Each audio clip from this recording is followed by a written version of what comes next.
Hey there, night owls! Tonight we're talking about a plant that's been humanity's companion for over 8,000 years, yet somehow became public enemy number one in about 30 seconds flat. Cannabis. Hemp. Marijuana. Weed. Whatever you call it. This is the story of how one scraggly plant-shaped empires sparked moral panics and somehow convinced George Washington it was worth growing on his estate while simultaneously landing millions of people behind bars. So before we dive into this wild ride from ancient Chinese medicine to modern dispensaries, drop a comment. Where are you watching from? What's your time zone right now?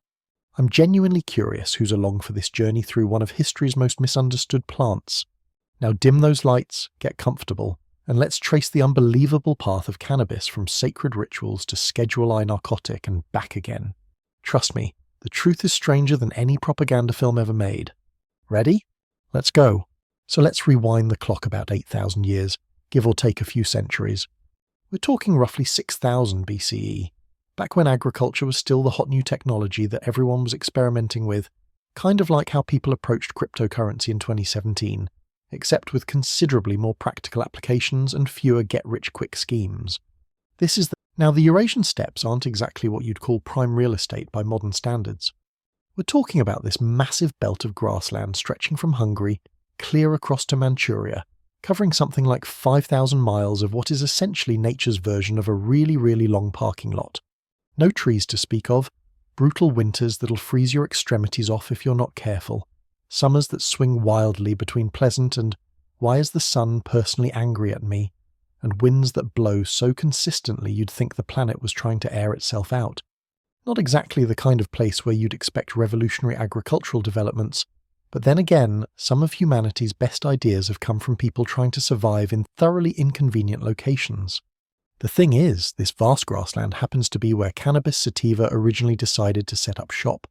The plant's wild ancestors were already growing there, thriving in the continental climate, the well-drained soils, and the general attitude of adapt or die that characterizes steppe ecology. And at some point, early human populations moving through or settling in these areas looked at this scraggly, fast-growing plant and had what we might call a light bulb moment, except light bulbs wouldn't be invented for another 7,000 years, so let's call it a burning juniper branch moment instead. The archaeological evidence for cannabis domestication in this period comes from multiple sites across Central Asia and China, and it tells us something fascinating. Humans didn't just stumble across this plant and think, neat. They actively began cultivating it, selecting for specific traits, and integrating it into their emerging agricultural systems with what appears to be considerable enthusiasm and planning. This wasn't casual gathering of wild plants. This was deliberate, systematic cultivation with clear goals in mind. Let's start with what we actually know from the dirt itself, because archaeology is essentially the science of making grand historical claims based on really old trash, and cannabis cultivation left plenty of traces. The earliest solid evidence comes from sites in northern China and the Altai Mountains, that rugged range where Russia, China, Kazakhstan and Mongolia all meet up like they're having a very cold, very high-altitude committee meeting about borders. In China, specifically in sites around the Yellow River Basin and further north into Inner Mongolia, archaeologists have found carbonized cannabis seeds dating back to around 4000 BCE, though some evidence suggests cultivation might have started even earlier. These aren't just random seeds that blew in on the wind and happened to get preserved.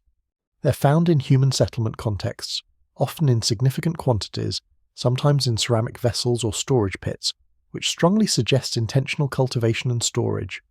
You don't accidentally store hundreds of seeds in pottery vessels. That requires forethought, planning, and a pretty clear idea that you're going to want these seeds later. What's particularly interesting is that when researchers analyze these ancient seeds and compare them to wild cannabis populations, they can see morphological differences that indicate selective breeding. Wild cannabis seeds have what's called an abscission layer, basically a natural breaking point that allows the seed to detach from the plant easily and scatter with the wind. It's the plant's evolutionary strategy for reproduction, the botanical equivalent of a dandelion's fluffy parachute seeds. But domesticated cannabis seeds show reduced or absent abscission layers, meaning they stay attached to the plant longer, making them much easier for humans to harvest. This doesn't happen by accident.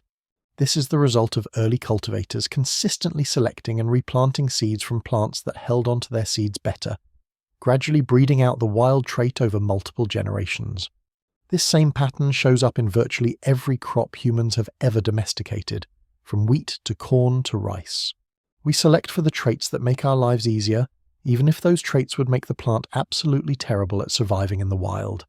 Domesticated cannabis, in this sense, became dependent on humans for its propagation, which is either a brilliant survival strategy on the plant's part or a fairly dramatic loss of autonomy, depending on your perspective. The plant essentially traded its ability to spread itself around for regular meals and protection from competition, which honestly isn't that different from how dogs negotiated their way into human households, minus the tail wagging. Now, the Pazyryk people of the Altai Mountains left us some of the most spectacular evidence of early cannabis use, though they came along a bit later in our timeline, around 500 BCE. The permafrost essentially created natural refrigerators, preserving organic materials that would normally decay, which means we get an unusually detailed picture of their lives, including their relationship with cannabis. In the Pazyryk burials, archaeologists found leather pouches containing cannabis seeds and leaves, along with bronze censers, essentially ancient incense burners with clear residue of burnt cannabis. One particularly famous burial, known as Kurgan II, contained what appears to be a complete cannabis inhalation setup, a small tent frame that would have been covered with felt, stones that had been heated in a fire, and containers of cannabis. The Greek historian Herodotus, writing in the 5th century BCE, actually described this exact practice among the Scythians, talking about how they would create small enclosed spaces, throw hemp seeds on hot stones, and sit in the resulting vapour, howling with pleasure. Herodotus has a reputation for occasionally embellishing his accounts, the ancient Greek equivalent of that friend who makes every story just a bit more dramatic than it actually was. But in this case, the archaeology backs him up pretty convincingly. What's significant here is that the Pazyryk weren't just using cannabis for fibre or food. They were clearly using it for its psychoactive properties, and they were doing so in what appears to be a ritualistic or ceremonial context. This was integrated into their cultural and possibly spiritual practices, important enough to include in burial goods for the afterlife. Either they believed the afterlife was going to be stressful enough to require chemical assistance, or they figured the deceased had enjoyed it enough in life that eternity without it seemed cruel. But let's back up a few thousand years from the Pazyryk, because the story of cannabis domestication begins much earlier, in those Neolithic settlements where people were just figuring out this whole agriculture thing. The question that fascinates researchers is why cannabis? The steppes had plenty of other plants. What made this particular species worth the considerable effort of cultivation? The answer: it's what we might call a multi-purpose plant, though that makes it sound like a particularly versatile kitchen appliance, rather than a species that would go on to influence human civilization for millennia. First, and most importantly for those early cultivators, cannabis produces exceptional fibre. The plant stem contains long, strong bast fibres that can be processed into cordage, textiles, and eventually rope. For Neolithic peoples, good fibre was essential technology. You needed it for everything from fishing nets to clothing to binding materials for construction. Before cannabis and flax became widely cultivated, people were making do with whatever plant fibres they could scrounge up, which often meant less durable, harder to process materials. Cannabis fibre, once people figured out how to ret it properly, that's the process of rotting away the softer tissue to expose the fibres, which is exactly as pleasant as it sounds, was stronger, more durable, and more versatile than most alternatives. The seeds were another major attraction. Cannabis seeds are remarkably nutritious, packed with protein and essential fatty acids. You can eat them raw, toast them, grind them into meal, or press them for oil. Probably other seeds, honestly, since precious metals weren't exactly common currency in 6000 BCE. And then there are the psychoactive properties, which brings us to the question of when humans figured out that cannabis could alter consciousness. The honest answer is we don't know precisely, but we can make some educated guesses based on the evidence we have. Cannabis produces over 100 different cannabinoids, chemical compounds unique to the plant, with the most famous being tetrahydrocannabinol, or THC, which is responsible for the psychoactive effects. Not all cannabis plants produce high levels of THC. In fact, the plant naturally occurs in two main chemical varieties: hemp, which produces lots of fibre but minimal THC, and what we'd now call marijuana, which produces higher levels of cannabinoids. Wild cannabis populations show varying levels of THC depending on environmental conditions, genetic factors, and sheer randomness, because plants don't read the rulebook and sometimes just do their own thing. Here's where it gets interesting from a domestication perspective. Early cultivators likely started selecting cannabis for fiber quality, choosing plants with thicker stems, longer fibers, and faster growth. But at some point, some observant individuals noticed that certain cannabis plants had different effects. Maybe someone was processing a particularly psychoactive variety and got a contact high from handling it. Maybe someone threw cannabis waste material into a fire and noticed interesting effects from the smoke. Maybe someone ate the seeds or leaves and had an unexpected experience. However it happened, humans figured out that cannabis could do more than make really good rope. The archaeological record suggests that by around 3000 BCE, and possibly earlier, people in Central Asia were deliberately cultivating cannabis for its psychoactive properties, alongside cultivation for fiber and food. We see this in the patterns of seed morphology, and in the contexts where cannabis remains are found. Some sites yield cannabis that appears to have been selected for seed production or fiber. Others contain cannabis with characteristics suggesting selection for higher cannabinoid content, such as the greater proportions of female flowers, which produce more cannabinoids than male plants. This dual cultivation strategy, growing some cannabis for fiber and food, other cannabis for psychoactive properties, demonstrates a fairly sophisticated understanding of the plant. These Neolithic and Bronze Age peoples weren't just randomly growing stuff and hoping for the best. They were actively managing their cannabis crops with specific outcomes in mind, which requires observation, experimentation, and knowledge transmission across generations. Somebody had to notice that certain plants were different, figure out which characteristics bred true, save those seeds separately, and teach others to do the same. That's not simple. That's applied botany, which makes these ancient steppe dwellers essentially the world's first cannabis breeders, though their business cards probably didn't list that particular skill. The spread of cannabis cultivation across the Eurasian steppes followed the broader patterns of human movement and trade in the Neolithic and Bronze Ages. As agricultural techniques diffused, as people migrated, as trade networks developed, cannabis went along for the ride. By 3000 BCE, cannabis cultivation had spread from its original heartland in Central Asia to cover a vast territory. Archaeological sites in Siberia, Western China, and even parts of Eastern Europe show evidence of cannabis use and cultivation. The plant's adaptability helped immensely. Cannabis, it can handle cold, it can handle heat, it grows quickly, it doesn't require particularly rich soil, and it's resistant to many pests. From an agricultural perspective, it's almost annoyingly easy to grow once you get the hang of it, which is probably why it's called weed in modern slang. It behaves like a weed, enthusiastically growing in conditions that would discourage more finicky crops. For ancient peoples dealing with the challenges of early agriculture, this robustness was a major selling point. The linguistic evidence also tells us something about cannabis's early spread. The word cannabis itself is ancient, possibly derived from a Scythian or Thracian word that made its way into Greek and Latin. But different regions developed their own terms for the plant, and by tracking these words through language families, linguists can trace patterns of cultural diffusion and contact. The Chinese term ma, the Sanskrit banga, the Persian kanab, all these words reflect ancient acquaintance with the plant, suggesting that cannabis was known and cultivated across a huge geographical area in prehistoric times. Trade played a crucial role in spreading cannabis cultivation knowledge and seeds. The steppe, the same grassland corridor that allowed cannabis to spread naturally, also served as a highway for nomadic peoples, traders, and migrating populations. Long before the famous Silk Road of the classical period, informal trade networks crisscrossed Central Asia, moving goods, ideas, and agricultural products between distant regions. Cannabis seeds are small, light, and remain viable for extended periods, making them ideal for long-distance transport. A trader could carry enough cannabis seeds to start a crop in his saddlebag without even noticing the weight, which is considerably more convenient than trying to transport, say, cattle or timber. These early trade networks weren't just moving cannabis seeds randomly around. They were responding to demand.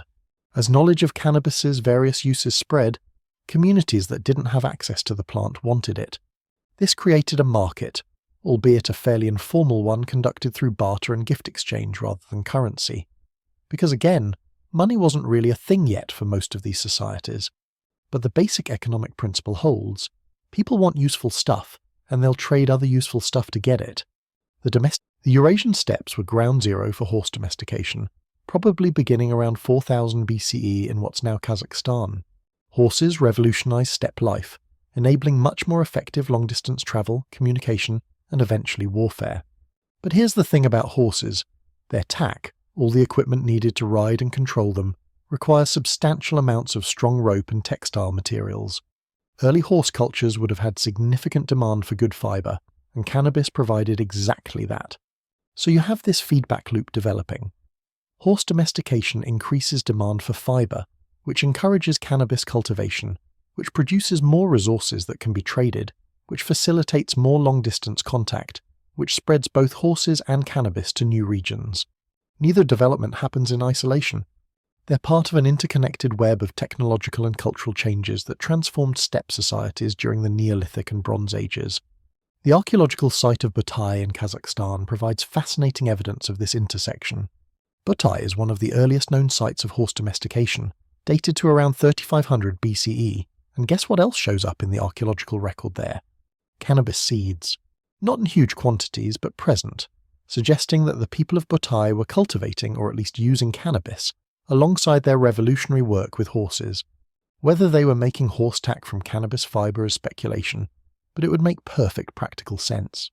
As cannabis cultivation became more established and widespread, people continued to develop and refine their techniques. Processing cannabis fiber is labor-intensive. The plants have to be harvested, then retted to separate the fibers from the woody core.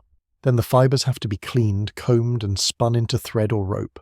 Every step requires knowledge, skill, and substantial time investment. But the end product was worth it.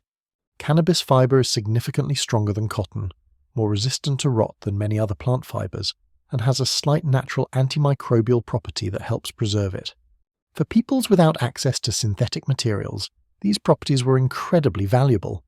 The retting process deserves a special mention because it's genuinely unpleasant, yet humans did it anyway because the results justified the means. Retting involves soaking or spreading the harvested cannabis stalks and allowing bacteria to partially decompose them, breaking down the pectin that binds the fibers to the woody core. There's water retting, where you submerge the stalks in water and let them rot for about a week or two, which produces excellent fiber but also produces a truly spectacular stench that can be smelled from considerable distances. There's dew retting, where you spread the stalks on the ground and let dew and soil bacteria do the work over several weeks, which smells slightly less offensive but takes longer and is more dependent on weather conditions. And there's warm water retting, which is faster but requires more oversight and produces even worse smells if you get it wrong. The point is, nobody goes through that process accidentally. If ancient peoples were retting cannabis, they knew exactly what they were doing and why. This was established, traditional knowledge passed down through generations, refined through experience, and considered important enough to continue despite the significant labor and olfactory challenges involved. When you find processed cannabis fibers in archaeological contexts, you're not looking at people who randomly experimented with a plant. You're looking at communities with sophisticated textile industries, even if those industries would barely register as such by modern standards. The psychoactive aspects of cannabis likely evolved along a somewhat different trajectory than fiber use, though the two weren't completely separate. When you're processing cannabis plants for fiber, you're handling them extensively, and if you're working with high THC varieties, you're probably experiencing some effects just from dermal contact and incidental inhalation. But intentional use of cannabis for its psychoactive properties appears to have developed its own cultivation and processing techniques. Burning cannabis releases cannabinoids into the air where they can be inhaled, which is a much more efficient delivery method than eating the plant material. The human lungs are exceptionally good at absorbing substances from smoke, which is great for psychoactive use and terrible for long-term respiratory health, though admittedly ancient peoples probably had more immediate survival concerns than the long-term effects of cannabis smoke inhalation. When the winter temperature regularly drops to -30 and hostile tribes might attack any time, you tend to prioritize more pressing concerns. The Paziric inhalation tents that we mentioned earlier represent a sophisticated technology for cannabis consumption. You're not just randomly burning plant material and hoping for the best. You're creating an enclosed space to concentrate the smoke, using heated stones to maintain consistent temperature, and probably controlling the rate of consumption through how much material you add to the stones. This suggests accumulated knowledge about effective consumption methods, which means people were experimenting, comparing results, and developing best practices. That's applied pharmacology, albeit of a fairly informal sort. In some early cultures, cannabis use appears to have been primarily or exclusively associated with ritual, spiritual, or medicinal contexts. The preservation of cannabis in burial goods, like with the Pazyryk, suggests that psychoactive use had cultural significance beyond simple recreation. These weren't people casually smoking up for fun, at least not in the contexts where we find archaeological evidence. They were incorporating cannabis into important ceremonies, funerary practices, and probably shamanic rituals. Shamanism was widespread across the Central Asian steppes in ancient times, and many shamanic traditions worldwide incorporate psychoactive plants as tools for achieving altered states of consciousness. Cannabis, with its relatively mild psychoactive effects compared to some of the more intense hallucinogens, would have been an accessible option for ritual use. It could facilitate meditation, enhance sensory experience, or provide a sense of spiritual connection without completely incapacitating the user, which is helpful if your ritual involves actually doing things rather than just lying down and hoping your soul finds its way back to your body. The selection for psychoactive properties would have reinforced itself once communities recognized the effects and valued them. If you want cannabis that produces stronger effects, you save seeds from the plants that worked best, you cultivate them carefully, and over generations you develop increasingly potent varieties. This is essentially the same selective breeding process that created high-fiber hemp, just aimed at a different target. The plant doesn't care what humans want from it. It just responds to the evolutionary pressure of humans consistently choosing which individuals get to reproduce. Interestingly, archaeological evidence suggests that ancient peoples understood the difference between male and female cannabis plants and likely practiced selective cultivation of females for psychoactive use. Female cannabis plants produce the flowers, called buds, that contain the highest concentrations of cannabinoids. Male plants produce significantly less. In a wild cannabis population, you'll get roughly equal numbers of males and females because that's how plant reproduction works. But in cultivated contexts aimed at psychoactive use, you'd want predominantly females, which requires removing male plants before they pollinate the females. The presence of predominantly female cannabis remains in some archaeological contexts suggests that ancient cultivators understood this dynamic. They were actively managing their crops to maximize cannabinoid production, which requires pretty sophisticated botanical knowledge. You can't tell male and female cannabis plants apart until they start flowering, so you need to monitor your crop, identify males when they appear, and remove them promptly. This is not beginner-level horticulture. This is expert plant management, and it was happening thousands of years before anyone had worked out the concept of genetics or plant sex chromosomes. The dual-use nature of cannabis, fiber production and psychoactive use, created interesting agricultural challenges. High-fiber varieties tend to have lower cannabinoid content and vice versa. This isn't an absolute rule, but it's a general trend because the plant's resources are finite. If it's pumping lots of energy into growing tall with thick fibrous stems, it has less energy available for producing the resinous flowers that contain cannabinoids. Conversely, plants selected for high cannabinoid production often develop shorter, bushier growth patterns with more flowering sites but less impressive fiber. Ancient cultivators appear to have handled this by essentially maintaining separate cultivation streams. Your fiber crop would be grown densely, with plants spaced close together to encourage tall, straight growth with minimal branching. Your psychoactive crop would be grown with more space per plant, allowing bushier development and more flower production. The two varieties would be kept somewhat distinct, though undoubtedly there was crossbreeding and exchange of seeds between communities, which would have constantly shuffled the genetic deck. This separation between fiber and drug varieties is the distant ancestor of the modern legal distinction between hemp and marijuana, though the ancient version was based on practical cultivation goals rather than arbitrary THC percentage cutoffs enforced by law. The Neolithic farmer growing cannabis for rope didn't care if it got you high as long as it made good rope. The shamanic practitioner cultivating cannabis for ritual use didn't particularly care about fiber quality, as long as the flowers had the desired effects. Different goals, different cultivation strategies, but the same species being shaped in divergent directions by human selection pressure. The environmental impact of early cannabis cultivation was relatively minimal compared to modern agriculture. A Neolithic village might cultivate a few acres of cannabis at most, integrated into a mixed agricultural system that included grain crops, other fiber plants, and managed wild resources. The plant's nitrogen-fixing properties, cannabis actually improves soil quality rather than depleting it, made it a beneficial crop in rotation systems. You could grow cannabis one season, then follow it with a grain crop that would benefit from the improved soil nitrogen levels. The lack of chemical fertilizers, pesticides, or mechanization meant that cannabis cultivation was limited by available labor and land rather than technology. This was probably just as well, because unrestricted cannabis cultivation in later periods would create its own set of ecological and social problems. But in the Neolithic steppes, cannabis was just one component of emerging agricultural systems, taking its place alongside wheat, millet, barley, and various other crops that humans were figuring out how to grow deliberately, rather than relying on wild harvests. As populations grew and agricultural techniques improved, cannabis cultivation expanded. By the end of the Neolithic period, around 2000 BCE, cannabis was being grown across a vast territory, stretching from the Black Sea to the Yellow Sea, from Siberia down into Central Asia and the Indian subcontinent. It had become the knowledge of cannabis cultivation would continue to spread in subsequent periods.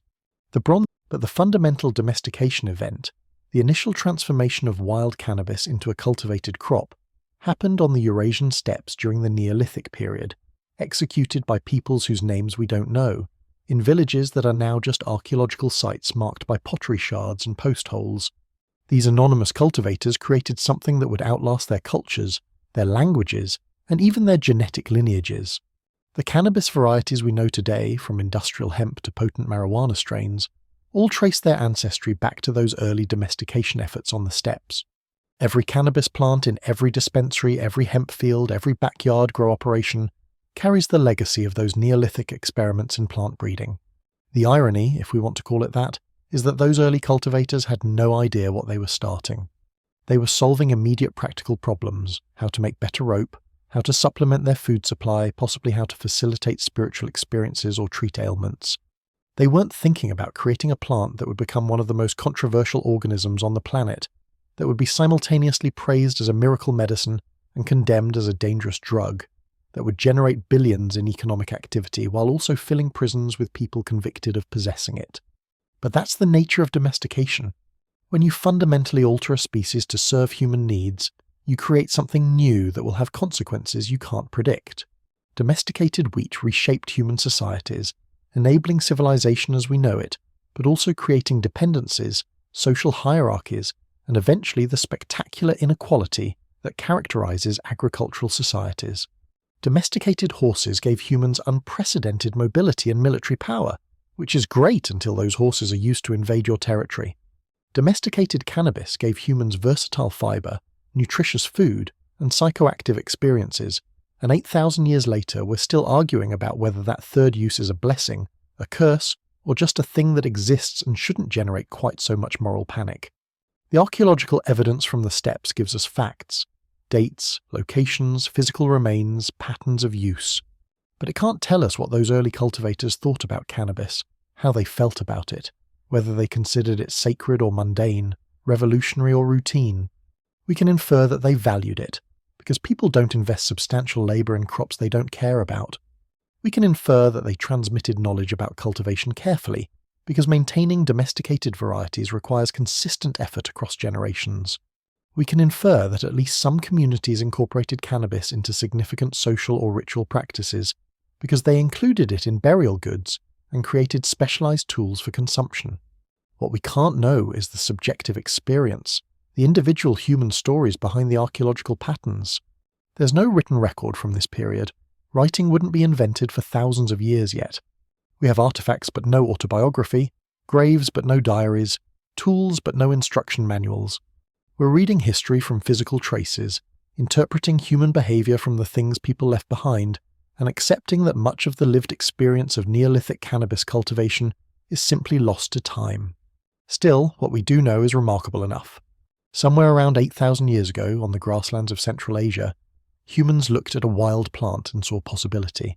They saw fiber for textiles and rope, seeds for food and oil, and something else, something less tangible but no less real. A plant that could alter consciousness, that could be sacred or medicinal or recreational depending on context and culture. They took that initial domestication on the steppes was the beginning of a relationship between humans and cannabis that has now continued for 8 millennia, spanning countless cultures, adapting to different environments and uses, surviving prohibition and persecution, and persisting despite everything. Because fundamentally, humans have consistently decided that cannabis is useful enough to keep growing it. The Neolithic cultivators who started it all are long gone, their settlements buried under centuries of soil, their names forgotten, their lives reduced to the material traces that archaeologists painstakingly excavate and catalogue. But their legacy lives on in every cannabis plant growing anywhere on Earth today. That's a fairly impressive monument for people who were just trying to make better rope and maybe have some interesting spiritual experiences. And if those ancient cultivators could somehow see what became of their domestication project, the global industry, the medical applications, the legal battles, the cultural controversies, the scientific research, the sheer amount of human attention focused on this one plant species, they'd probably be utterly bewildered. Or maybe they'd just shrug and figure that if people 8,000 years in the future were still growing cannabis, they must have done something right. Either way, the domestication of cannabis on the Eurasian steppes represents one of those pivotal moments in human history that seems modest at the time, but cascades forward through millennia, touching countless lives and cultures in ways the original actors could never have imagined. It's a reminder that the consequences of our actions extend far beyond our immediate circumstances, and that sometimes the most significant innovations come from people simply trying to solve practical problems with whatever resources they have available. The steppes might not look like much, just grass and wind and the occasional rocky outcrop, but they were the birthplace of one of humanity's oldest cultivated plants, one of our longest-running agricultural relationships, and one of the most contentious botanical subjects in modern discourse. Not bad for a region that most people today couldn't find on a map if you gave them 3 tries and a hint. Now, once you've spent a few thousand years cultivating a plant and figuring out that it does interesting things to human consciousness, the next logical step is to start writing it down and pretending you know exactly what you're doing. This is essentially how medicine worked in the ancient world. Observation, experimentation, wild speculation, and eventually somebody with enough credibility to convince others that they'd figured it all out. Cannabis, having established itself as a major crop across huge swaths of Eurasia, naturally found its way into the medical traditions of virtually every culture that encountered it. Some of these traditions were remarkably sophisticated. Others were essentially try this plant and see what happens, which honestly describes a lot of pharmacology until disturbingly recently.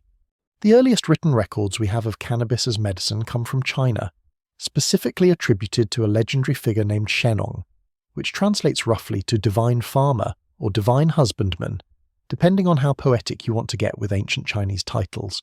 Shennong supposedly lived around 2800 BCE and is credited with teaching the Chinese people agriculture and herbal medicine, which is quite the resume for someone who probably didn't actually exist as a historical individual. He's more likely a mythological personification of Neolithic agricultural knowledge, a convenient figurehead onto whom later generations projected the accumulated wisdom of countless anonymous farmers and healers. But mythology aside, the texts attributed to him represent some of humanity's earliest systematic medical writing, and cannabis features prominently. The Shennong Benkao Jing, or Divine Farmer's Classic of Materia Medica, is the foundational text of Chinese herbal medicine. The version we have today was compiled much later, probably around the 1st or 2nd century CE, but it claims to preserve much older knowledge, possibly dating back to that mythical 2800 BCE period. Whether that dating is accurate or just ancient writers inflating their text's pedigree is debatable, but either way, it's old, and it talks about cannabis extensively. In the Shennong text, cannabis, called ma in Chinese, is classified as one of the superior herbs, which in Chinese medical theory means it's considered both safe and beneficial for long-term use. This is actually a significant endorsement. The Chinese medical classification system ranked drugs into 3 categories: superior drugs that nourished life and could be taken continuously without harm, medium drugs that had both nourishing and therapeutic properties but required more caution, and inferior drugs that were potentially toxic but useful for treating specific acute conditions. Putting cannabis in the superior category suggests that Chinese physicians considered it fundamentally benign, more food medicine than dangerous pharmaceutical. The text describes cannabis seeds, called meren or homaron, as useful for treating a remarkably wide range of conditions. We're talking constipation, menstrual irregularities, malaria, absent-mindedness, and what the text calls waste and debility, which could mean anything from chronic fatigue to wasting diseases. The seeds were typically ground and prepared as a tea or incorporated into food. Chinese medicine, unlike later Western approaches, didn't really separate medicine from food into rigid categories. If something you ate made you healthier, it was food medicine, and that was fine. No need to overthink it or require a prescription, though admittedly the concept of prescriptions wouldn't really take off for another couple millennia. What's interesting is that the early Chinese texts primarily focus on cannabis seeds rather than the flowers or leaves. This might seem odd from a modern perspective where we associate cannabis medicine with the cannabinoid-rich flowers, but seeds were safer, more predictable in effect, and genuinely nutritious. They contain essentially no THC, so you're not getting psychoactive effects, just nutritional and possibly mild physiological benefits from the oils and proteins. For a medical system that prized balance and gentle correction over dramatic intervention, cannabis seeds fit perfectly. They weren't going to cure anything overnight, but they might help regulate digestion, provide essential nutrients, and generally support health, which was really the goal of most traditional Chinese medicine anyway. The flowers and leaves of cannabis do appear in Chinese medicine, but usually in more specialized contexts and often in external applications. Cannabis was used in surgical anesthesia, though the exact preparations and efficacy are somewhat murky in the historical record. The legendary surgeon Hua Tuo, who lived around the 3rd century CE, supposedly used a preparation called mafi san, literally cannabis boiling powder, mixed with wine to anesthetize patients before surgery. Whether the pre-modern surgery without effective anesthesia was basically a race to cut what needed cutting before the patient died from shock or blood loss, so anything that might dull the experience was worth trying. Chinese medical texts also describe using cannabis preparations externally for skin conditions, wounds, and inflammation. Hemp oil appears in various topical formulations, which makes sense because it does have anti-inflammatory properties and can help moisturize skin. Whether ancient Chinese physicians understood the mechanism or just noticed that it seemed to help is irrelevant from a practical standpoint. If your treatment works, the theory explaining why it works can come later, which is essentially how most effective traditional medicines operated. Moving westward from China, we encounter India's Ayurvedic tradition, which has its own extensive relationship with cannabis. Ayurveda, meaning science of life or knowledge of longevity, is one of the world's oldest continuous medical systems, with roots stretching back to at least 1500 BCE and possibly earlier. The foundational texts, the Vedas, mention cannabis repeatedly, particularly in the context of the later Atharva Veda, which focuses on healing practices and magical formulas. The Vedas are complicated, multi-layered texts that blend mythology, ritual instruction, philosophy, and practical knowledge into documents that scholars are still arguing about, but the cannabis references are clear enough. In Sanskrit, cannabis goes by several names: bhang, ganja, and charas, each referring to different preparations. Bhang typically means a beverage made from cannabis leaves and flowers, ganja refers to the dried flowers themselves, and charas is basically hand-rolled hashish, the resinous concentrate. The Vedic texts describe cannabis as one of 5 sacred plants, which is about as strong an endorsement as you can get in a religious context. Being labelled sacred means you're not just medicinally useful, you're spiritually significant, wrapped up in cosmology and ritual, given divine backstory and supernatural attributes. The mythology around cannabis in Hindu tradition is colourful. One version claims that when the gods churned the cosmic ocean to obtain Amrita, the nectar of immortality, cannabis was one of the divine substances that emerged from the depths. Another tradition associates cannabis with the god Shiva, who's said to have discovered the plant while resting in a field on a particularly hot day, eaten some leaves, felt remarkably refreshed, and adopted it as his favourite plant. Shiva, being the destroyer god who's also associated with asceticism, meditation and yoga, makes for an interesting patron deity of cannabis. His devotees, particularly certain ascetic sects called sadhus, consume cannabis as part of their spiritual practice, viewing it as a tool for meditation and a way to honour their god. The Ayurvedic medical texts, particularly the great compilations like the Karaka Samhita and Sushruta Samhita, both probably composed around the first few centuries CE, but claiming much older knowledge, discuss cannabis in explicitly pharmaceutical terms. These texts describe cannabis as having properties that would be familiar to modern researchers. It stimulates appetite, affects mood, can relieve pain, helps with sleep, and has various other effects depending on dose and preparation. The Ayurvedic pharmacological theory is based on balancing the 3 doshas, Vata, Pitta, and Kapha, which are fundamental energetic principles that supposedly govern all physiological and psychological processes. In this, practically speaking, Ayurvedic practitioners used cannabis for conditions ranging from fever and dysentery to insomnia and anxiety. Bhang, the beverage preparation, was particularly popular because it allowed for relatively controlled dosing and could be combined with other herbs, spices, and ingredients to modify its effects or make it more palatable. Traditional Bhang recipes include milk, ghee, spices like cardamom and pepper, nuts, and honey, creating something that's simultaneously medicine, food, and mild intoxicant. This is actually fairly sophisticated pharmaceutical formulation. You're using fat-soluble components like ghee to extract and carry cannabinoids, you're adding other ingredients that might have complementary effects, and you're creating a delivery system that's pleasant to consume, which improves patient compliance, though nobody called it that back then. The cultural integration of cannabis in India went far beyond medicine. It became part of festivals, particularly Holi, where bhang is traditionally consumed as part of the celebrations. It was used in wedding ceremonies in some regions. It was given to soldiers before battle, supposedly to reduce fear and increase stamina, which might have worked psychologically even if the pharmacological benefit was modest. It was consumed by labourers doing heavy work in high heat, based on the belief that it helped them endure harsh conditions. Whether these uses were always beneficial is debatable, but they demonstrate how thoroughly cannabis became woven into Indian culture, to the point where it wasn't really seen as a drug in the modern sense, but rather as a plant with multiple uses, some sacred, some medicinal, some recreational, all considered basically acceptable within appropriate contexts. Now, hopping over to the Mediterranean world, we find that ancient Egypt also had a relationship with cannabis, though the evidence is somewhat more fragmentary than what we have from China or India. The papyrus is essentially a massive compilation of medical recipes and treatments. We're talking over 700 remedies for various ailments, written on a scroll about 65 feet long, which would be impressive document management even with modern technology, never mind in the Bronze Age. The cannabis references in Egyptian medical texts primarily describe external applications. There are formulas for treating inflammation, recipes for eye problems, prescriptions for what might be gynecological conditions, though ancient medical terminology is often vague enough that modern interpretation requires some educated guessing. Your toe hurts? Here, have some cannabis preparation. The approach is almost charmingly matter-of-fact. Archaeological evidence from Egypt includes traces of cannabis found in mummy remains, though whether this represents medical treatment shortly before death, ritual use, or post-mortem preparation is unclear.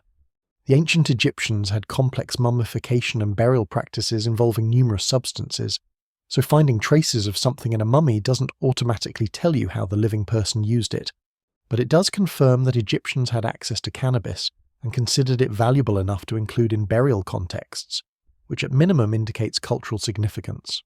The Greco-Roman medical tradition, which would become hugely influential in shaping European medicine for the next 2,000 years, also incorporated cannabis, though perhaps less enthusiastically than the Chinese or Indian traditions. Greek and Roman physicians were aware of cannabis. They called it cannabis in Greek or cannabis in Latin, showing the linguistic continuity from earlier sources, but they seem to have viewed it as useful but not particularly special compared to the hundreds of other medicinal plants in their pharmacopoeia. Dioscorides, a Greek physician working in the 1st century CE, wrote De Materia Medica, which became one of the most influential pharmacological texts in Western history, remaining a standard reference for over 1,500 years. That's an impressive shelf life for a medical textbook. Most modern medical texts are obsolete within a decade, but Dioscorides was still being copied and referenced well into the Renaissance. In his text, he describes cannabis as useful for rope making, demonstrating that practical and medical knowledge weren't separated, and notes that the seeds can reduce sexual desire, which is an interesting side effect to emphasize. Whether this reflects actual observation or moral concerns about sexual appetite is hard to say, but it's worth noting that many ancient medical texts were heavily influenced by philosophical and ethical ideas about proper behavior, not just empirical observation. He also mentions cannabis as useful for earache, describing how juice extracted from green cannabis seeds can be dropped into the ear to relieve pain. Whether this worked through actual pharmacological action or through psychological comfort is unclear. But ear problems were common and often serious in the ancient world, where infections could easily become life-threatening, so any treatment that might help was worth documenting. Galen, perhaps the most famous physician of the Roman era, working in the 2nd century CE, also mentions cannabis in his extensive medical writings, Galen was remarkably prolific. He wrote hundreds of texts covering every aspect of medicine, anatomy, and pharmacology, basically establishing the theoretical framework that would dominate European medicine until well into the modern period. His influence cannot be overstated. When medieval physicians talked about medicine, they were essentially footnoting Galen. Galen describes cannabis as having warming and drying properties in his system of humoral medicine, which categorized everything according to qualities like hot, cold, wet, and dry. He notes that cannabis seeds were sometimes roasted and consumed at Roman banquets, which would produce a warming sensation and potentially mild psychoactive effects. He's somewhat ambivalent about this practice, suggesting that consuming too much can be harmful to the head and produce unwholesome vapors, which is Galenic terminology for "this might give you an unpleasant experience or a headache." His medical theory attributed various symptoms to imbalances in humours and qualities, so cannabis's warming and drying nature meant it would be useful for treating cold and wet conditions, but potentially problematic for hot-dry constitutions. The Greco-Roman approach to cannabis was generally more cautious than what we see in Chinese or Indian traditions. Mediterranean physicians seem to view it as a plant with definite effects that could be useful in specific circumstances but which required careful application. This might reflect different cultural attitudes toward consciousness alteration, or it might simply reflect the fact that Mediterranean cultures had access to other psychoactive substances, wine being the obvious example, and didn't need to rely on cannabis for those purposes. Speaking of psychoactive purposes, let's talk about the ritual and sacred uses of cannabis, because medicine and religion weren't clearly separated in ancient cultures, and something that could alter consciousness was almost inevitably going to end up incorporated into spiritual practices. The Scythians, those nomadic peoples of the Eurasian steppes who we met briefly in the previous chapter, have left us the most vivid ancient descriptions of ritualistic cannabis use, courtesy of Herodotus. Herodotus was a Greek historian writing in the 5th century BCE, sometimes called the father of history, and sometimes called the father of lies, depending on how much you trust his accounts. He had a tendency to report wild stories without necessarily verifying them, but archaeological evidence has vindicated him often enough that we take his cannabis descriptions seriously. In his Histories Book 4, Herodotus describes Scythian purification rituals following funerals.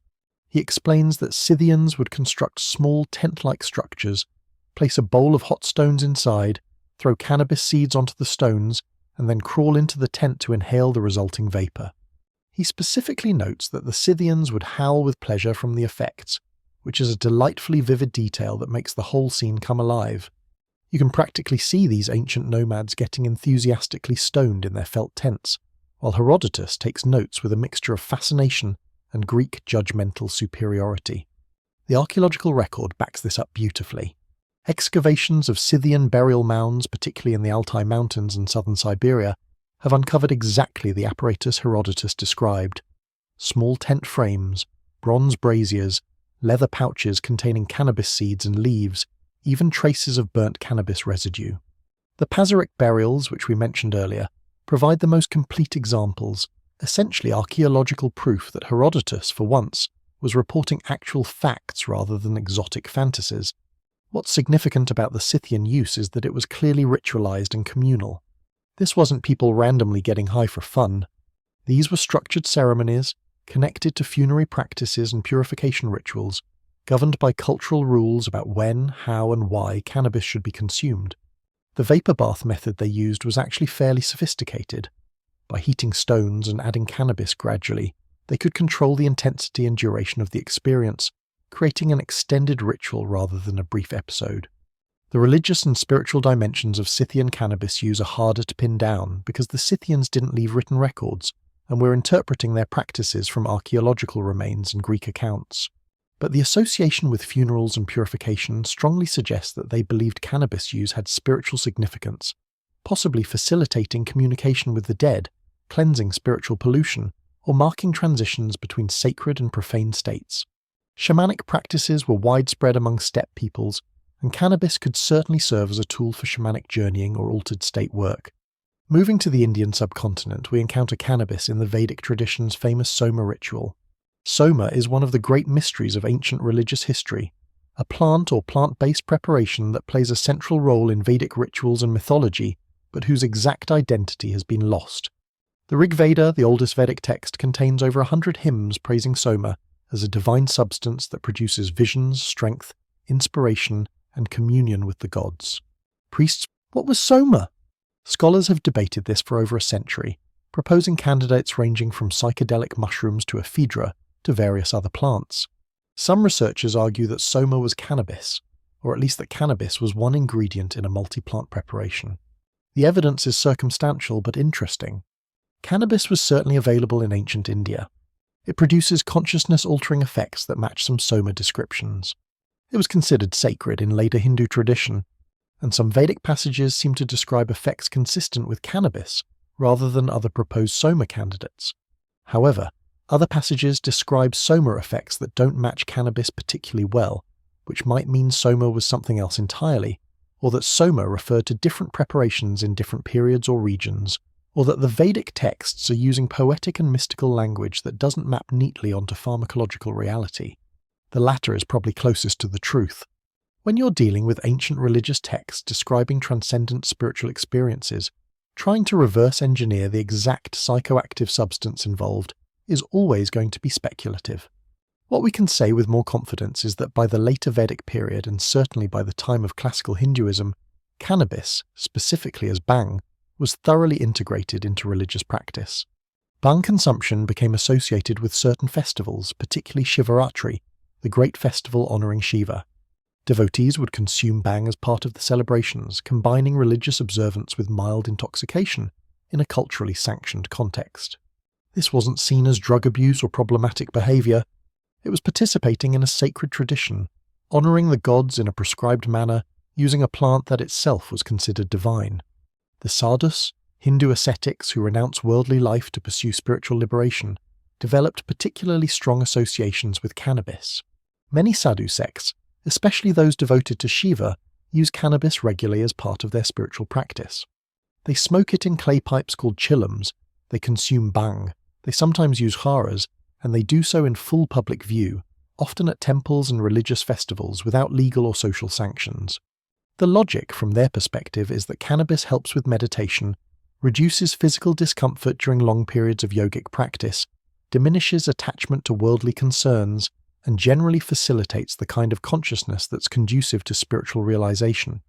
But the point is that within certain Hindu traditions, cannabis use is religiously motivated and culturally accepted, representing a completely different paradigm than the drug abuse framework that dominates modern Western thinking. In the Islamic world, cannabis has a complicated history that reflects Islam's general ambivalence about intoxicants. The Quran, however, whether this prohibition extends to cannabis has been debated within Islamic legal tradition for centuries, with different scholars and schools reaching different conclusions. Despite these debates, cannabis use became fairly widespread in many Islamic societies, particularly in Sufi mystical traditions. Sufism emphasizes direct personal experience of the divine, often through practices like dhikr, rhythmic chanting and breathing designed to induce altered states of consciousness. They developed elaborate poetic and philosophical justifications for this use, arguing that cannabis opened the heart to divine love, revealed hidden truths, and helped dissolve the ego self that blocked union with God. They wandered from place to place, often deliberately courting social disapproval, using cannabis openly and claiming it was part of their spiritual path. Mainstream Islamic society often viewed them with a mixture of suspicion, fascination, and grudging respect. They were boundary crossers, living proof that religious law and spiritual realization didn't always align neatly. Persian and Arabic poetry from the medieval period contains numerous references to hashish, often in contexts that suggest both recreational use and spiritual significance. The famous Sufi poet Rumi, for instance, uses intoxication as a metaphor throughout his work, though whether he's referring to spiritual intoxication, actual wine, cannabis, or some combination varies depending on the poem and interpretation. Medieval Islamic scholars debated whether hashish was permissible, with some arguing it fell under the prohibition as wine, others claiming it was different enough to be acceptable, and still others taking a pragmatic middle position that acknowledged its widespread use while officially disapproving. What's clear is that despite periodic legal prohibitions and religious objections, cannabis use persisted in Islamic societies throughout the medieval period and beyond, particularly in Egypt, Persia, and parts of Central Asia. The pattern is familiar from other cultural contexts.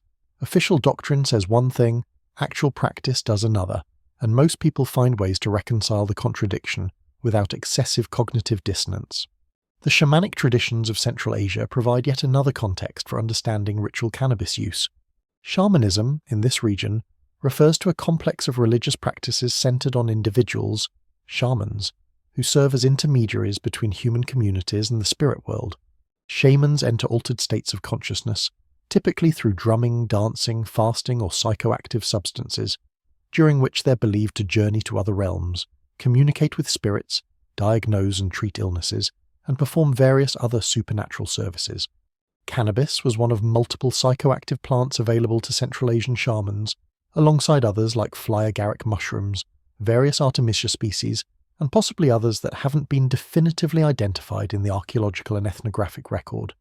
The choice of which substance to use likely depended on tradition, availability, the specific purposes of the ritual, and personal preference. Cannabis had the advantage of being reliably cultivated rather than gathered wild, of producing relatively predictable effects without the dramatic toxicity of some alternatives, and of being socially accepted in many contexts. Shamanic cannabis use wasn't random intoxication. It was embedded in elaborate ritual frameworks that prescribed how much to use, when, under what circumstances, accompanied by what prayers or invocations, and for what purposes. The shaman's authority derived partly from their ability to handle these powerful substances safely and effectively, navigating altered states while maintaining enough control to perform their ritual functions. This required training, experience, and cultural knowledge transmitted through apprenticeship systems. The decline of shamanic traditions in Central Asia, due to the spread of Buddhism, Islam, and later Soviet atheism, has made it difficult to reconstruct exactly how cannabis was used in these practices. The ethnographic record from the 19th and early 20th centuries captures some traditions just before they disappeared, but by that point many had already been modified, suppressed, or forgotten. What remains are fragments, descriptions by Russian and European travellers, archaeological remains, traces in folklore and folk medicine, and practices maintained by isolated communities on the margins of larger civilizations. Whether this reflects something inherent in the plant's effects, some quality that genuinely facilitates religious experience, or simply demonstrates humans' tendency to incorporate any consciousness-altering substance into spiritual frameworks, is an open question. Probably both are true to some degree. A Chinese physician prescribing cannabis seeds for constipation, and a Scythian shaman using cannabis vapor for purification, were operating in different cultural frameworks, but both understood the plant as having power to heal, power to alter consciousness, power to affect the human body and mind in ways that could be channeled for beneficial purposes. These ancient traditions established patterns that would persist for millennia. The understanding that cannabis has medical applications, that it can serve spiritual purposes, that it requires cultural regulation and ritual framework to be used safely, and that different preparations and methods of consumption produce different effects. Modern cannabis research, for all its sophisticated equipment and methodology, is essentially rediscovering and validating knowledge that ancient physicians and ritual practitioners figured out through observation and experience thousands of years ago. The irony is that much of this traditional knowledge was dismissed, forgotten, or actively suppressed during the 20th century's war on cannabis.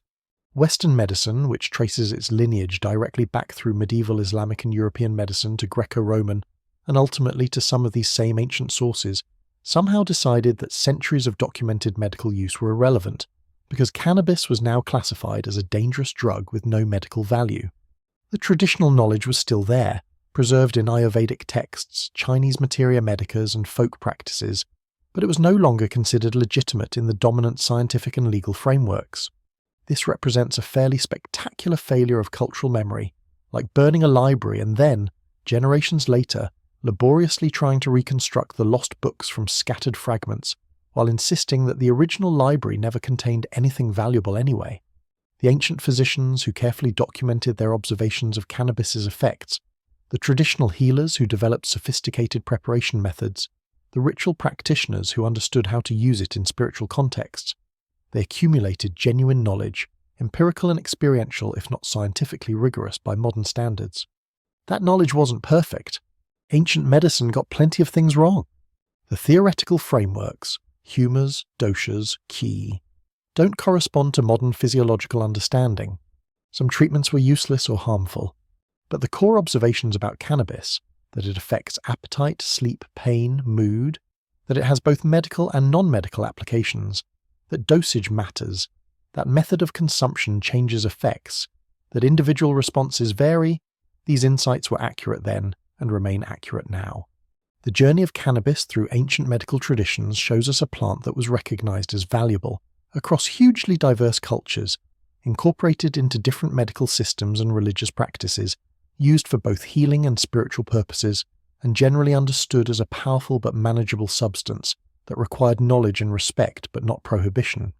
The ancient world's relationship with cannabis was pragmatic, regulated by cultural norms rather than criminal law, integrated into social and religious life rather than relegated to illicit markets. This stands in striking contrast to the approach that would develop in the 20th century, but we're getting ahead of ourselves. For now, in the ancient world, cannabis was medicine and sacrament, commodity and craft material, a plant with a long history of human use and a generally positive reputation. Physicians prescribed it, priests used it in rituals, farmers grew it in fields, and nobody was going to prison for possession. The texts these ancient societies left behind, from Chinese medical manuscripts to Vedic hymns to Greek pharmacological treatises, represent humanity's first attempts to systematically understand and document cannabis's effects. They're not perfect documents. They're influenced by their culture's assumptions, limited by their observational methods, constrained by their theoretical frameworks. But they're genuine attempts to grapple with a complex plant and figure out how to use it safely and effectively. Modern pharmacology, with its ability to isolate individual cannabinoids, understand receptor mechanisms, and conduct controlled clinical trials, has vastly superior tools for studying cannabis. But the fundamental questions remain the same ones these ancient physicians and healers were asking. What does this plant do to the human body and mind? How can we use those effects beneficially? What are the risks and how do we minimize them? What's the right dose, preparation, and context for use? In answering those questions, ancient societies developed remarkably sophisticated knowledge systems that served their needs for centuries. That knowledge persisted, transmitted through texts and traditions, adapted to new contexts, and generally proved durable enough to survive political upheavals, religious changes, and cultural transformations. It survived because it was useful, because it worked well enough that people kept using it, refining it, and passing it on. The sacred and medical traditions surrounding cannabis in the ancient world created a foundation that would influence how societies understood and used the plant for the next several millennia. Even as those specific traditions changed, were suppressed, or evolved into new forms, they established basic cultural patterns. The understanding that cannabis is a plant of power, that it requires knowledge to use properly, that it straddles the boundary between medicine and sacrament, between the physical and spiritual, between the mundane and the extraordinary. These patterns would persist through the medieval period, into early modernity, and right up until the dramatic shift in attitudes that occurred in the 20th century. But in the ancient world, for thousands of years across multiple continents and countless cultures, cannabis occupied a respected place in human society. It was cultivated carefully, used deliberately, regulated by tradition and ritual rather than law enforcement, and generally understood as one of humanity's useful plants, powerful but not necessarily dangerous, consciousness, altering but not corrupting, worthy of respect but not prohibition. The ancient texts that document cannabis use, from the Shenong Benkao Jing to the Atharva Veda, to the Ebers Papyrus to Dioscorides Materia Medica, represent a collective achievement of human observation and documentation. They show our ancestors carefully noting effects, experimenting with preparations, developing theories to explain what they observed, and recording it all for future generations. They weren't always right, but they were genuinely trying to understand, and their accumulated knowledge represents thousands of years of human interaction with this plant. That interaction was generally positive, or at least neutral. Cannabis was a useful plant that served multiple purposes, occasionally problematic perhaps, but not a crisis, not a threat to social order, not something requiring military-style prohibition and mass incarceration. It was just there, part of the landscape of cultivated plants and traditional medicines, as unremarkable in its way as dozens of other herbs and crops. How we got from that ancient normalcy to modern prohibition, From respected traditional medicine to Schedule I narcotic, from sacred plant to imprisoned consumers, is a story of politics, racism, moral panic, and policy choices that had very little to do with cannabis itself and everything to do with the societies that decided to wage war on a plant. But that comes later. For now, in the ancient world, cannabis was still just a plant that people had been growing for thousands of years, using in dozens of ways, documenting carefully, and incorporating into the fabric of civilized life. The shamans performing their rituals, the physicians prescribing their medicines, the priests preparing their sacred beverages, the patients seeking relief from suffering, they were all participating in a human relationship with cannabis that stretched back millennia and would continue for millennia more. They were links in a chain of knowledge and practice connecting the Neolithic farmers of the Eurasian steppes to modern researchers in laboratory coats, connecting ancient Vedic priests to contemporary spiritual seekers, connecting traditional Chinese herbalists to Western doctors, reluctantly acknowledging that maybe, just maybe, this plant has legitimate medical applications after all. The ancient world got a lot of things wrong about medicine, about science, about how reality works. But that's a pretty solid foundation of knowledge, accumulated over thousands of years by countless individuals who observed, experimented, recorded, and passed on what they learned. The modern world would do well to remember that our ancestors weren't idiots just because they lacked our technology, and that traditional knowledge, even when expressed through theories we now reject, often contains genuine insights worth recovering and learning from. The ancient pharmacopoeias and ritual traditions surrounding cannabis represent humanity's first sustained engagement with this plant, the beginning of a relationship that continues today, for better or worse, informs those ancient healers and shamans could never have imagined but might recognize in its essentials. People still use cannabis for medicine, people still use it in spiritual practices, people still argue about proper dosage and preparation, and people still seek understanding of how and why it affects human consciousness. Now, if you thought cannabis was just about medicine and spiritual enlightenment, let me introduce you to the considerably less mystical, but arguably more historically significant side of this plant, industrial hemp, and the absolutely critical role it played in building empires, dominating seas, and generally keeping the machinery of early modern civilization running. Because while shamans were having profound experiences and physicians were prescribing cannabis for various ailments, practical-minded people were looking at this plant and thinking, you know what we really need? Rope. Lots and lots of rope. And they were absolutely right, even if it sounds considerably less romantic than enlightenment and healing. From roughly the 1500s through the early 1800s, hemp fiber was one of the most strategically important commodities in the world. This wasn't a niche product or a luxury good. This was essential infrastructure material, the kind of thing that determined whether your navy could function, whether your merchants could trade, whether your economy could expand. Hemp was to the age of sail what oil would become to the 20th century, or what silicon is to our current era. A substance so fundamentally necessary that securing adequate supplies became a matter of national security and geopolitical strategy. The reason hemp was so critical comes down to some fairly straightforward material properties.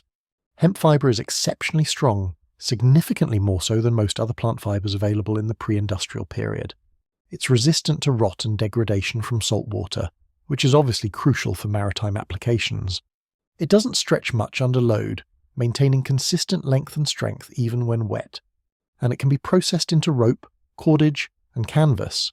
The word canvas actually derives from cannabis, that will hold up under the extreme stresses of sailing ships. Constant exposure to salt spray, dramatic temperature changes, intense UV radiation from sun reflection off water, and the mechanical stress of wind pulling against sails and rigging. Let's talk about exactly how much hemp a sailing ship required, because the numbers are genuinely staggering. A typical 18th century warship, something like a British ship of the line carrying 74 guns, would use somewhere between 60 and 80 tons of hemp in its rigging and sails. That's not a typo. We're talking about dozens of tons of processed fibre per ship.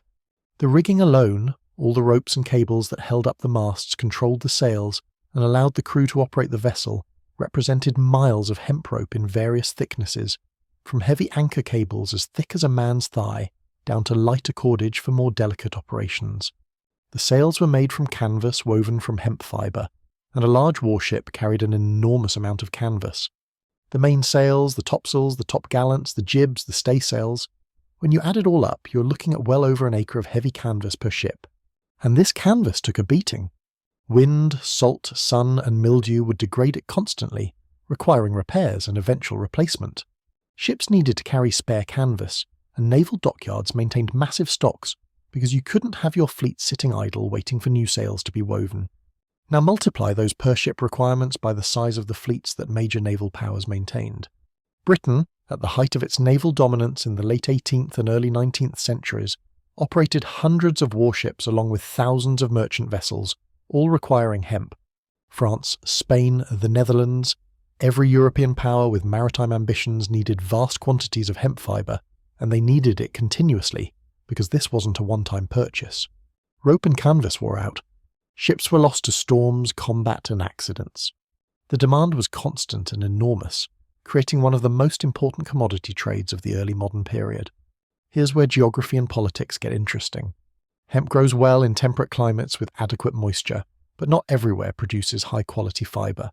The absolute best hemp, the stuff that produced the strongest, most durable rope, came from the Baltic region, specifically Russia and Poland.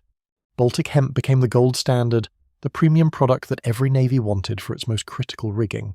Russian hemp, particularly from regions around the Volga River and Ukraine, was considered superior to anything produced in Western Europe, probably due to a combination of soil conditions, climate, and accumulated expertise in cultivation and processing. This created a geopolitical problem for Western European powers. Your naval strength, which determined your ability to project power, protect trade, and maintain colonial empires, depended on a crucial strategic material that had to be imported from a region you didn't control, and which might, at any moment, become hostile or have its supply lines disrupted by war, which happened with frustrating regularity in 18th century Europe. It was a strategic vulnerability, and European governments were acutely aware of it. The Baltic hemp trade was absolutely massive. Thousands of tons of hemp moved through Baltic ports, Riga, St. Petersburg, Danzig, destined for Western European markets. British merchants, in particular, maintained extensive operations in the region, essentially functioning as the logistics network that kept the Royal Navy supplied. This trade was so important that Britain carefully cultivated diplomatic relationships with Baltic powers, specifically to ensure continued access to hemp supplies. When those relationships broke down, as they did during various conflicts, it caused genuine strategic crises. When Napoleon implemented the continental system, essentially trying to blockade Britain economically by preventing European states from trading with it, one of his key objectives was cutting off British access to Baltic hemp. If he could deny Britain the raw materials needed to maintain its navy, he could potentially break British naval supremacy without fighting major fleet actions. It was economic warfare aimed directly at a critical vulnerability. Britain's response shows how seriously they took the hemp question. They also turned increased attention to their colonies, particularly North America, as potential hemp-producing regions that could reduce dependence on European supplies. Colonial governments actively encouraged hemp cultivation, sometimes through legal mandates. Virginia, for instance, passed laws requiring colonists to grow hemp, with penalties for non-compliance. This wasn't optional agriculture. This was strategic resource production treated as a civic duty, comparable to modern military conscription in terms of the government's insistence that it happen. The logic was straightforward. Colonies should produce raw materials that the mother country needs, reducing dependence on foreign sources and strengthening the empire's economic self-sufficiency.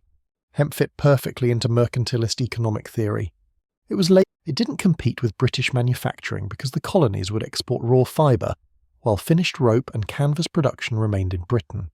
And it addressed a genuine strategic need while providing colonists with a cash crop they could use to purchase manufactured goods from Britain.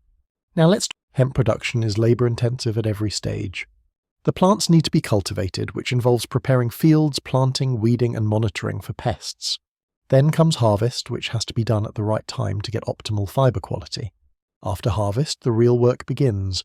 Retting, which we discussed earlier, breaking, which separates the fibre from the woody core through mechanical processing, and finally hackling, which combs out the fibres and prepares them for spinning. Every single step requires substantial manual labour. In a context where labour is expensive and free people have better economic opportunities, hemp production doesn't make much sense. The labour inputs required to produce a ton of processed hemp fibre exceed what most farmers could justify given alternative uses of their time. But in a context where labour is coerced, where you can force people to work without paying them fair wages or giving them choice in the matter, suddenly hemp becomes economically viable. This is the ugly truth underlying much colonial hemp production. It relied heavily on unfree labour, primarily enslaved Africans but also indentured servants, convicts, and other people who had no choice in the matter. George Washington grew hemp. Thomas Jefferson grew hemp. These facts get mentioned frequently, often in modern debates about cannabis legalization, usually by people trying to make some point about the Founding Fathers' wisdom or hypocrisy. But those citations typically gloss over the crucial context. They grew hemp using enslaved labour. They were enslaved individuals who received no compensation, no credit, and no choice. Washington's diaries and correspondence mention hemp cultivation extensively. He clearly took an interest in it, experimenting with different cultivation techniques, noting when to harvest for optimal fibre versus seed production, discussing processing methods. But his writings also make clear that enslaved people did the actual work. He refers to assigning enslaved workers to hemp fields, to processing operations, to all the various tasks that hemp production required. The same pattern appears in Jefferson's records and in the documentation from essentially every large-scale hemp operation in the American South and border states. This isn't incidental historical context. This is central to understanding how hemp economies functioned. Hemp cultivation in the Americas was profitable, when it was profitable at all, because planters didn't have to pay the true cost of labour. They had invested in enslaved people as capital, amortizing that investment over the enslaved person's working lifetime, and could therefore absorb the labour intensity of hemp processing in ways that free labour economies couldn't match. Kentucky became a major hemp-producing region in the 19th century, supplying fibre for rope and bagging used in cotton baling. There's an irony there, using hemp produced by enslaved labour to package cotton produced by enslaved labour, and it did so precisely because slavery was legal in Kentucky until the Civil War. When slavery ended, Kentucky hemp production collapsed, not because people forgot how to grow hemp or because demand disappeared, but because without coerced labour, the economics didn't work at prevailing prices. The true cost of hemp production, including fair wages for the brutal work of processing fibre, made it uncompetitive with alternatives that were emerging as industrialisation progressed. This pattern, crops that seem economically viable under slavery becoming uncompetitive once labour has to be fairly compensated, appears repeatedly in agricultural history. It's one of the many arguments demonstrating that slavery wasn't economically efficient in any meaningful sense. It was profitable for enslavers precisely because they were stealing the value of other people's labour, creating an artificial economic advantage that disappeared once the theft ended. The British Navy's dependence on hemp created its own moral complications. British ships, crewed by sailors who were themselves often coerced through impressment, basically naval kidnapping, used rigging and sails produced partly by enslaved labour in British colonies and partly by poorly paid Baltic agricultural workers who weren't exactly living large either. The tools of empire, the infrastructure that enabled British global dominance and eventually the suppression of the international slave trade, were themselves entangled with unfree labour at multiple points in the production chain. History is rarely morally tidy. Let's return to the technical and economic aspects of the hemp trade, because there's more to understand about how this economy functioned. Hemp fibre, once processed, was traded as raw material, essentially bales of combed fibre, that would then be spun into yarn and twisted into rope at specialised rope walks. A rope walk was exactly what it sounds like. An extremely long, narrow building where rope would be made by twisting together multiple strands of hemp yarn. Making long rope requires long buildings, so rope walks were these peculiar industrial structures, sometimes a quarter-mile long, where workers would walk backward while the yarn twisted into cable. Naval dockyards maintained their own rope walks to ensure quality control and security of supply. The rope walk at Chatham Dockyard in England, built in the 18th century, stretched about 140 feet and is still standing today, a monument to pre-industrial manufacturing. Workers would spend their entire careers in these buildings, developing specialised skills in rope making, working in conditions that were dusty, physically demanding, and occasionally dangerous when the tension in a forming rope released unexpectedly. The quality of rope was literally a matter of life and death for sailors. A mast could carry thousands of pounds of force when the wind filled the sails, all of that force transmitted through the rigging. If a critical line failed, masts could collapse, Sails could tear away, the ship could lose control. In combat, damage to rigging was one of the primary tactical objectives. If you could disable an enemy ship's ability to maneuver by destroying its rigging, you could control the engagement without necessarily sinking it. So navies were absolutely fanatical about rope quality, inspecting incoming hemp fibre, maintaining exacting standards for rope construction, and testing finished rope before it ever went aboard a ship. The complexity of a ship's rigging system is actually hard to overstate. You had standing rigging, which held up the masts and didn't move much, and running rigging which controlled the sails and saw constant adjustment. Different anchor cables needed to be enormously strong and resistant to abrasion. Sheets and halyards needed strength but also flexibility. Some applications needed rope that would stretch slightly to absorb shock loading. Others needed minimal stretch for precise control. Rope makers produced dozens of different rope types, each with specific construction characteristics suited to particular uses. The economics of this industry were substantial. Hemp cultivation, fibre processing, rope manufacturing, canvas weaving, and all the associated trades employed thousands of people and represented significant capital investment. A major rope walk was a considerable industrial facility requiring specialized equipment and skilled workers. Canvas weaving for sails was its own industry, with weavers producing different weights and tightness of weave for different applications. And all of this was before you got to the actual shipbuilding and the Navy's operational expenses. Russian hemp moved through Baltic traders to British ports, was processed in British rope walks and weaving houses, was installed by British dockyard workers onto British ships, and then those ships went out and protected the trade routes and colonies that generated the wealth that paid for the whole system. It was, in its way, remarkably sophisticated logistics and economic organisation for the 18th century. The other major European naval powers, France, Spain, the Netherlands, operated similar systems, though none matched British scale and efficiency. Spain struggled with hemp supply throughout its imperial period, partly because suitable growing regions in Spain were limited, and partly because Spanish colonial policy focused more on precious metals than agricultural raw materials. The Dutch, practical as always, simply bought what they needed from whoever was selling and focused on maintaining their trading networks. The global scale of the hemp trade created interesting economic and political dynamics. Prices fluctuated based on harvest quality, political disruptions, and naval activity. A war would spike demand as navies expanded and ship losses increased. A bad harvest in Russia would send prices soaring and create supply panics in Western Europe. Merchant houses that specialized in hemp trading could make or lose fortunes based on accurate prediction of these market movements. It was commodity speculation, 18th century style, complete with forward contracts, warehousing strategies, and all the financial instruments you'd associate with modern commodity markets, just with considerably less regulatory oversight and more risk of your cargo being seized by privateers. The American Revolution demonstrated hemp's strategic importance in an interesting way. The Continental Navy and American privateers needed hemp for rigging and sails just like everyone else, but they were cut off from normal supply chains and couldn't exactly order from British suppliers. Domestic American hemp production ramped up by necessity, with state governments encouraging cultivation and sometimes commandeering supplies for military use. It wasn't enough to fully meet needs. American naval operations throughout the Revolution were constrained partly by logistics problems, including inadequate supplies of naval stores, which is the collective term for rope, canvas, tar, and other essential materials, but it was sufficient to keep at least some ships operational. After independence, the new United States government continued to promote hemp cultivation as a matter of national interest.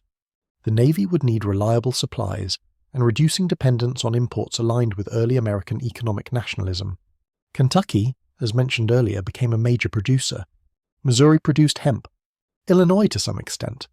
These weren't coastal regions, but they had suitable growing conditions, and the developing canal and river transportation networks made it economically feasible to move the bulky fibre to where it was needed. The interesting thing about American hemp cultivation is that it never achieved the global significance that American cotton production did.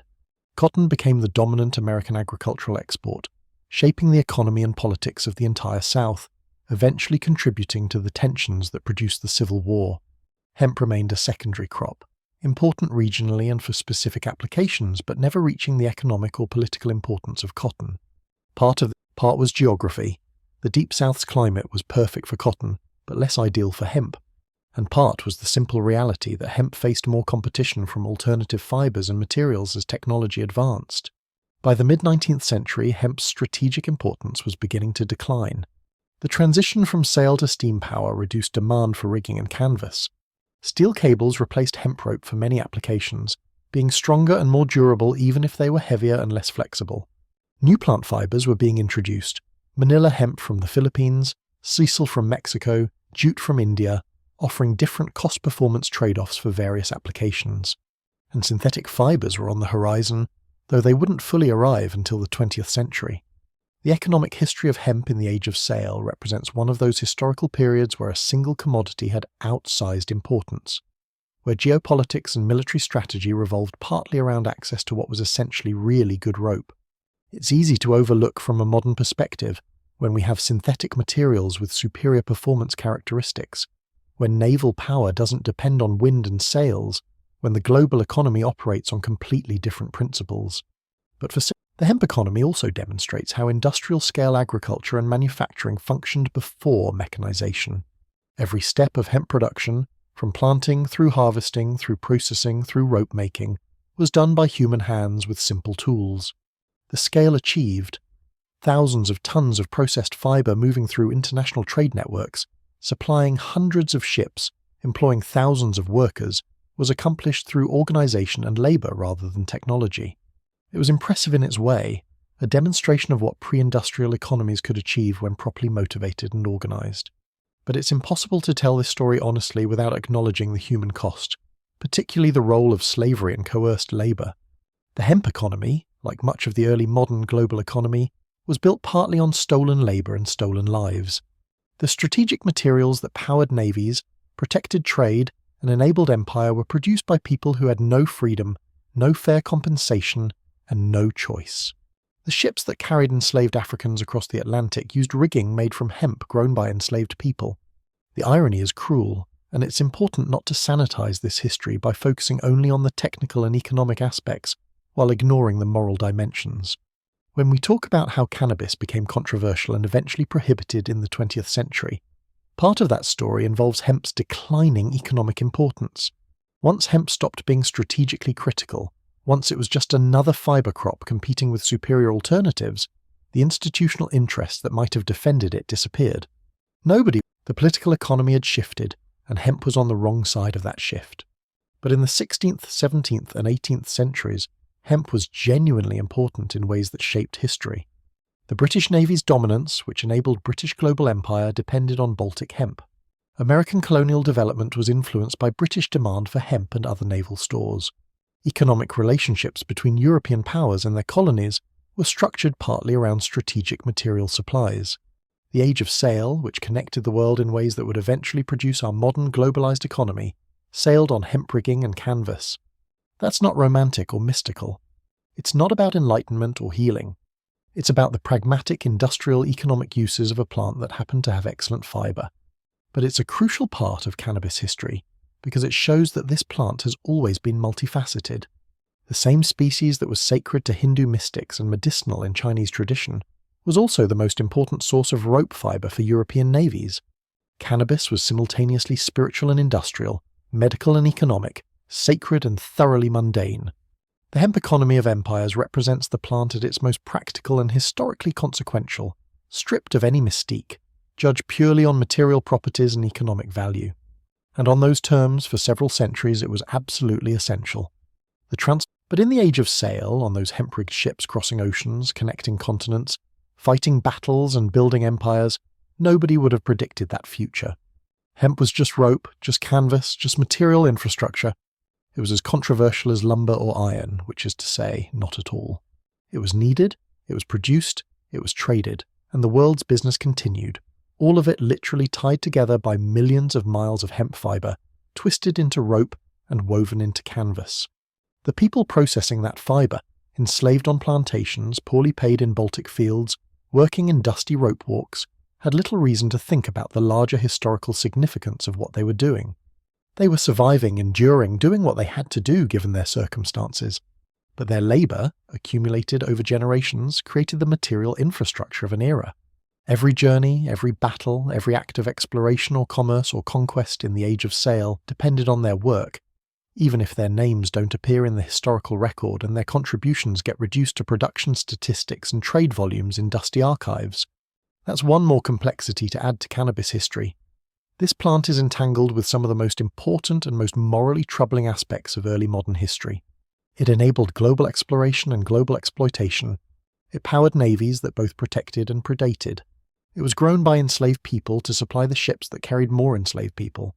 It was simultaneously essential infrastructure, and yet another commodity in a global economic system that distributed its benefits very unevenly, while distributing its costs to the people with the least power to refuse them. None of this diminishes the technical achievement of building navies and merchant marines that could navigate the world using wind power and plant fibre. Human ingenuity and determination accomplished remarkable things with limited materials and technology. But the achievement came at a cost that should be acknowledged, especially when we're telling the complete history of a plant that's often treated as either entirely benign or unreasonably demonized. The truth, as usual, is more complicated, containing both human creativity and human cruelty, both impressive organization and terrible injustice, all tangled together like the strands of hemp fiber twisted into rope. The Age of Sail eventually ended, replaced by steam and then by diesel and nuclear power. The hemp economy declined, replaced by newer materials and technologies. The geopolitical importance of hemp supplies faded into historical curiosity. But for several centuries, this plant, grown and processed by countless unnamed workers, supplied the sinews that held together sailing ships and, by extension, held together the early modern world's expanding networks of trade, communication, and power. That's a significant historical role, even if it lacks the romance of medicine or mysticism, and it's a necessary part of understanding cannabis's relationship with human civilization. While European navies were obsessing over hemp for rope, and colonial planters were forcing enslaved people to grow it for profit, cannabis was simultaneously traveling the world through entirely different networks, carried by traders, migrants, colonizers, and displaced populations who brought not just the plant but entire cultural practices surrounding its use. This is where cannabis history gets genuinely global, moving beyond its Eurasian origins to reach virtually every inhabited continent, adapting to new climates, integrating into new cultures, and generally demonstrating that humans are remarkably good at spreading plants they find useful, whether colonial authorities approve or not. This wasn't a single highway with rest stops and signage, obviously. It was a complex network of trade routes where goods passed through dozens of intermediaries, taking months or years to travel from origin to final destination, with each trader handling one segment of the journey and probably having no idea where the stuff they were transporting ultimately ended up. It was the world's most elaborate game of telephone, except with actual goods instead of messages, and somehow it worked well enough to connect civilizations separated by thousands of miles. Cannabis moved along these routes in multiple forms. Hemp fiber travelled as a trade good, though its bulk and relatively low value per weight meant it wasn't the most profitable item to haul across deserts and mountains. Cannabis seeds moved more easily, whether as food, medicine, or planting stock.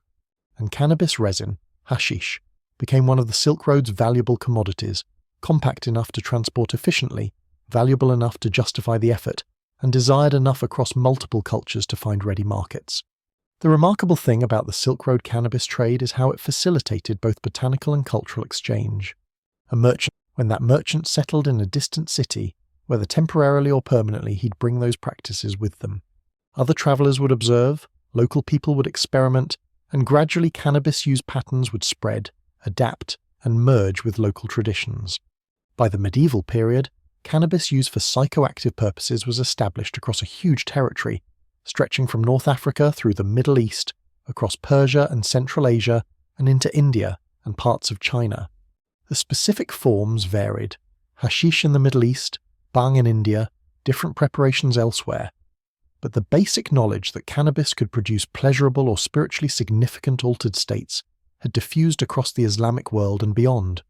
This happened organically through trade and cultural contact, without any centralized distribution system or marketing campaign, which is actually pretty impressive when you think about how long it took European empires to deliberately spread crops they considered strategically important.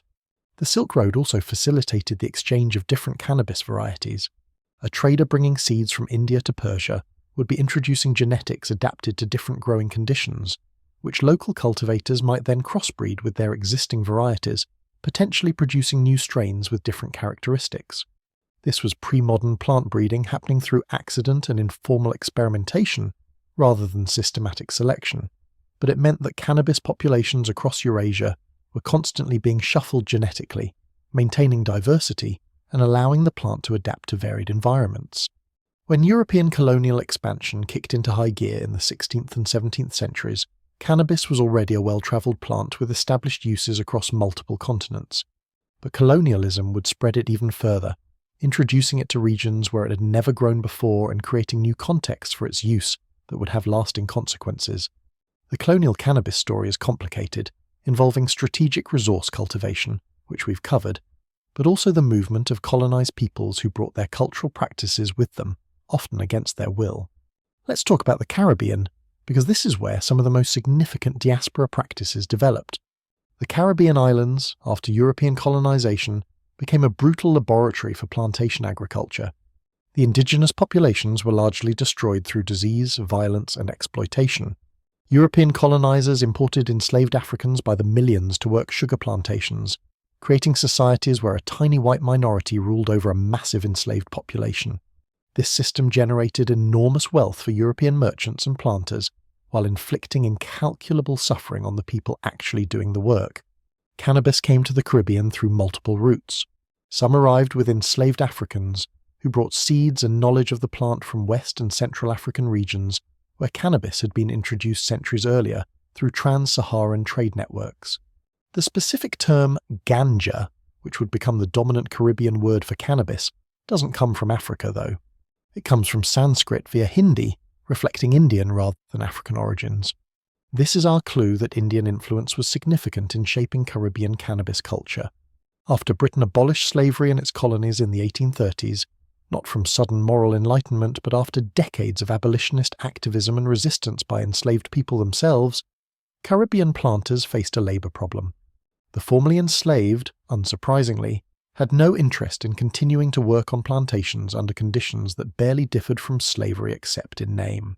They wanted to establish their own small farms, control their own labour, and generally get as far as possible from the people who'd enslaved them.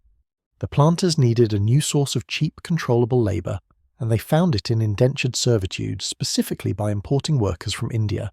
Between roughly 1838 and 1917, approximately 500,000 Indians were brought to the Caribbean as indentured labourers, mostly to British colonies like Trinidad, Guyana, Jamaica, and several smaller islands, but also to Dutch and French territories. This was called indentured servitude, and was supposedly voluntary, with workers signing contracts to labour for fixed periods in exchange for passage, wages, and sometimes land at the end of their term. In practice, it was often barely distinguishable from slavery. Workers were recruited through deception or coercion, contracts were enforced brutally, conditions were terrible, and the promised benefits often failed to materialise. It was exploitation with a legal veneer, slavery's afterlife in a different form. These Indian workers brought cannabis with them, or more precisely, they brought the cultural practices and knowledge, and then either brought seeds or obtained them after arrival. Ganja was familiar to many Indian labourers, particularly those from rural backgrounds where cannabis use was traditional and accepted. In their home, when they arrived in the Caribbean and faced brutal plantation labour under tropical heat, cannabis use continued, serving similar functions, easing physical discomfort, providing mental relief from grinding hardship, offering a moment of pleasure in otherwise grim circumstances. Caribbean planters and colonial authorities were ambivalent about ganja initially. On one hand, they worried about anything that might make workers less controllable or productive. On the other hand, if ganja made labourers more willing to endure plantation conditions, that served planter interests. So there was this period where cannabis used by Indian workers was tolerated, sometimes tacitly encouraged, and generally seen as an Indian thing that didn't much concern the white colonial establishment, as long as it didn't spread beyond the Indian population. Of course it spread. Cultural practices don't respect colonial administrators' neat categories about who should do what. Afro-Caribbean populations observed Indian workers using cannabis, tried it themselves, and often found it appealing. Cannabis cultivation spread from Indian settlements to Afro-Caribbean communities, and the associated practices merged with African and Caribbean cultural elements, creating something new. Ganja became part of emerging Afro-Caribbean working-class culture, used by agricultural labourers, fishermen, artisans, and others doing hard physical work under difficult conditions. This is where colonial authorities started getting concerned, because ganja use among the Afro-Caribbean population triggered all sorts of racist anxieties about social control. When Indian workers used cannabis, that was one thing. They were a specific imported labour force, largely segregated, supervised closely, and not particularly threatening to colonial power structures. When Afro-Caribbean populations adopted ganja, that threatened the racial hierarchy colonial society depended on. Suddenly cannabis use became something that required regulation, prohibition, and punishment. The first anti-cannabis laws in the British Caribbean appeared in the late 19th and early 20th centuries, explicitly targeting ganja use by non-Indian populations. Jamaica passed laws restricting cannabis in the 1910s. Trinidad followed. These weren't drug control laws in the modern sense. They were social control laws, tools for managing populations that colonial authorities viewed as potentially troublesome. If you could arrest someone for ganja possession, you had a pretext to disrupt their lives, intimidate them, or remove them from circulation whenever convenient. It was law enforcement as population management, and cannabis prohibitions served that purpose beautifully, because it criminalized behavior that was common enough to provide frequent excuses for arrest, but not so universal that enforcement would be impossible. The association between ganja and Rastafarianism, which would become globally famous later, was still developing during this period. Rastafarianism emerged in Jamaica in the 1930s, drawing on Ethiopian Christianity, Pan-African ideology, and Caribbean spiritual traditions. Cannabis use became sacramental within Rastafari practice, seen as a tool for meditation, spiritual insight, and communion with the divine. This was a religious use, in other words, not that different in principle from communion wine in Christian tradition or peyote in Native American church ceremonies. But colonial authorities and later Jamaican government officials consistently refused to recognize it as legitimate religious practice, instead treating it as drug abuse that happened to have religious justification attached. The result, this would continue well past independence, because post-colonial Caribbean governments largely maintained the drug laws they inherited from colonial administrations, partly from genuine concern about drug use, but partly because those laws remained useful for controlling politically troublesome populations. Rastafari, with its critique of Babylon, their term for the oppressive system of colonial and neo-colonial power, was politically troublesome, so ganja laws gave authorities a convenient excuse to harass adherents. Cannabis also travelled to Africa through multiple routes and at different times, creating a complex pattern that historians and botanists are still working out. Some cannabis arrived in sub-Saharan Africa through ancient trade networks, possibly as early as the 14th or 15th century, moving down from North Africa and Egypt through trans-Saharan routes. Some came with Asian traders, particularly on the East African coast where Indian Ocean commerce brought cannabis from India and Southeast Asia, and some came with European colonizers who introduced hemp cultivation in regions where it didn't previously exist. By the 19th century, cannabis was established across much of Africa, with different regions developing distinct cultivation and use patterns. When European colonizers arrived, they found cannabis already present and initially didn't pay much attention to it. Later, as with the Caribbean, colonial authorities began viewing cannabis use among African populations as a social control issue, leading to prohibition efforts that were inconsistently enforced and generally ineffective at actually stopping use. The spread of cannabis to new regions wasn't just about the plant itself moving. It was about entire complexes of knowledge, practice, and culture travelling with migrants, traders, and displaced populations. When Indian labourers brought ganja to the Caribbean, they brought knowledge about cultivation, which varieties to grow, how to cultivate them, when to harvest for optimal potency. They brought knowledge about processing, how to cure the flowers, how to prepare them for consumption. They brought consumption practices, whether to smoke it, drink it as tea, mix it with food. And they brought the cultural frameworks that made cannabis use meaningful, the social context where it was appropriate, the reasons people used it, the etiquette surrounding shared consumption. This cultural knowledge was just as important as the plant itself, maybe more so. You can have cannabis growing, but without the cultural knowledge of how to use it effectively, safely, and meaningfully, it's just another plant. The global spread of cannabis was fundamentally about cultural transmission, as much as botanical transmission, about people teaching other people how to engage with this plant in ways that made sense within their cultural contexts. The interesting thing is how cannabis used patterns adapted to new environments while maintaining certain continuities. Caribbean ganja culture developed its own characteristics, distinct from Indian bhang culture, incorporating elements from African traditions and local circumstances. But the basic understanding that cannabis could be medicinal, recreational, spiritual and social all at once, that came from older traditions and persisted even as specific practices changed. Southeast Asia provides another example of cannabis's global migration and adaptation. Cannabis likely reached Southeast Asia quite early, possibly through Indian influence given the region's long history of cultural and religious exchange with the Indian subcontinent. By the colonial period, cannabis was cultivated in parts of Thailand, Vietnam, Cambodia and Laos, used medicinally and sometimes recreationally, integrated into traditional medicine systems, and generally accepted as part of the agricultural landscape. Some tried to regulate or tax it, seeing it as a potential revenue source like opium, which colonial powers notoriously monopolized and sold despite the social harm. Others largely ignored it, focusing their drug control efforts on opium, which was more lucrative and more politically significant.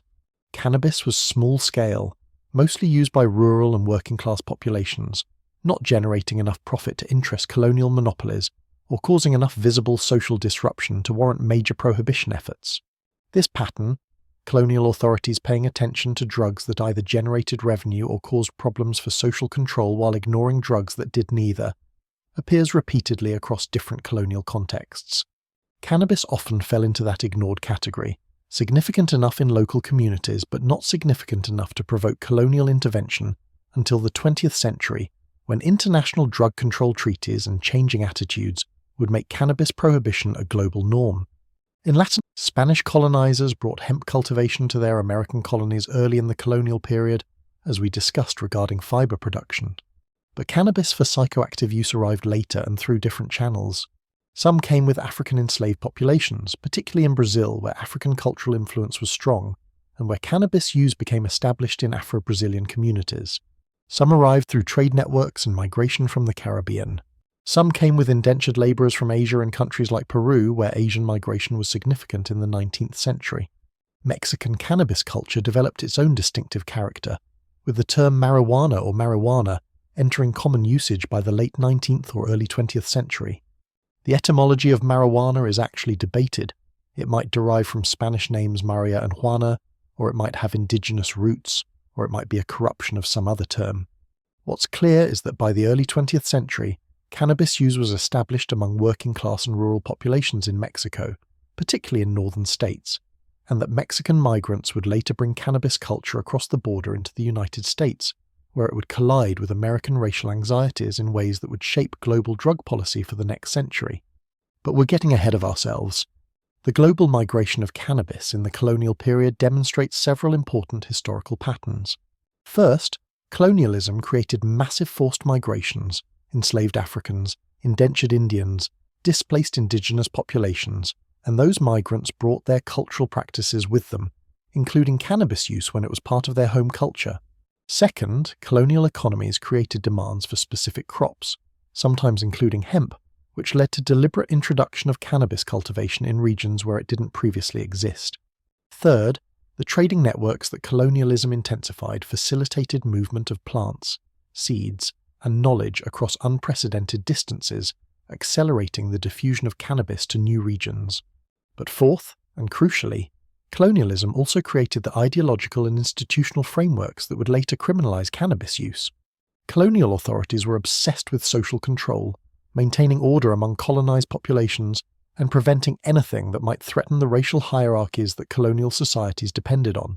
Cannabis used by colonized peoples, particularly when it crossed racial boundaries or seemed to facilitate solidarity among oppressed groups, triggered colonial anxieties and provoked prohibition efforts.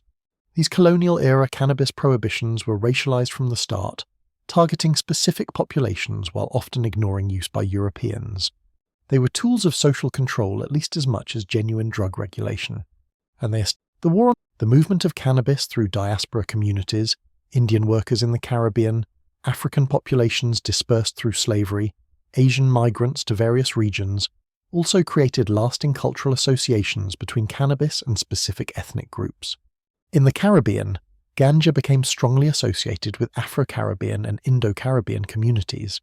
In the United States, as we'll see, marijuana became associated with Mexican migrants and African Americans.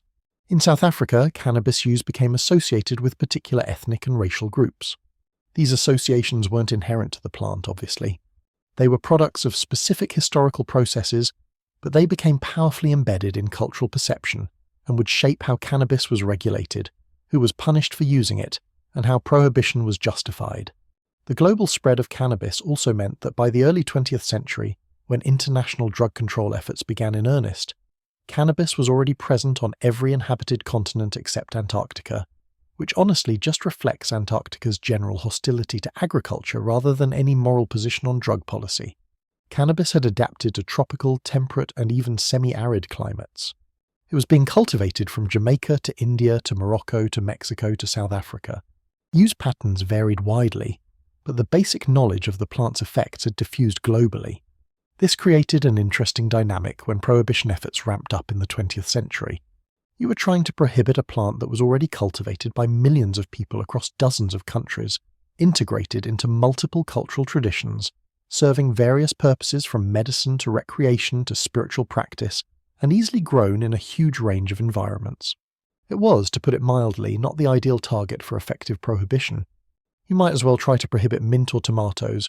Sure, you can pass laws, but actually stopping people from growing something that grows easily and that they want to grow is another matter entirely.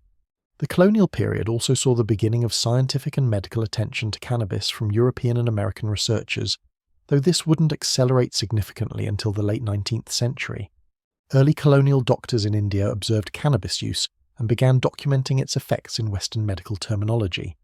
The British East India Company, which ruled much of India before the British Crown took over, commissioned studies of cannabis use among Indian populations.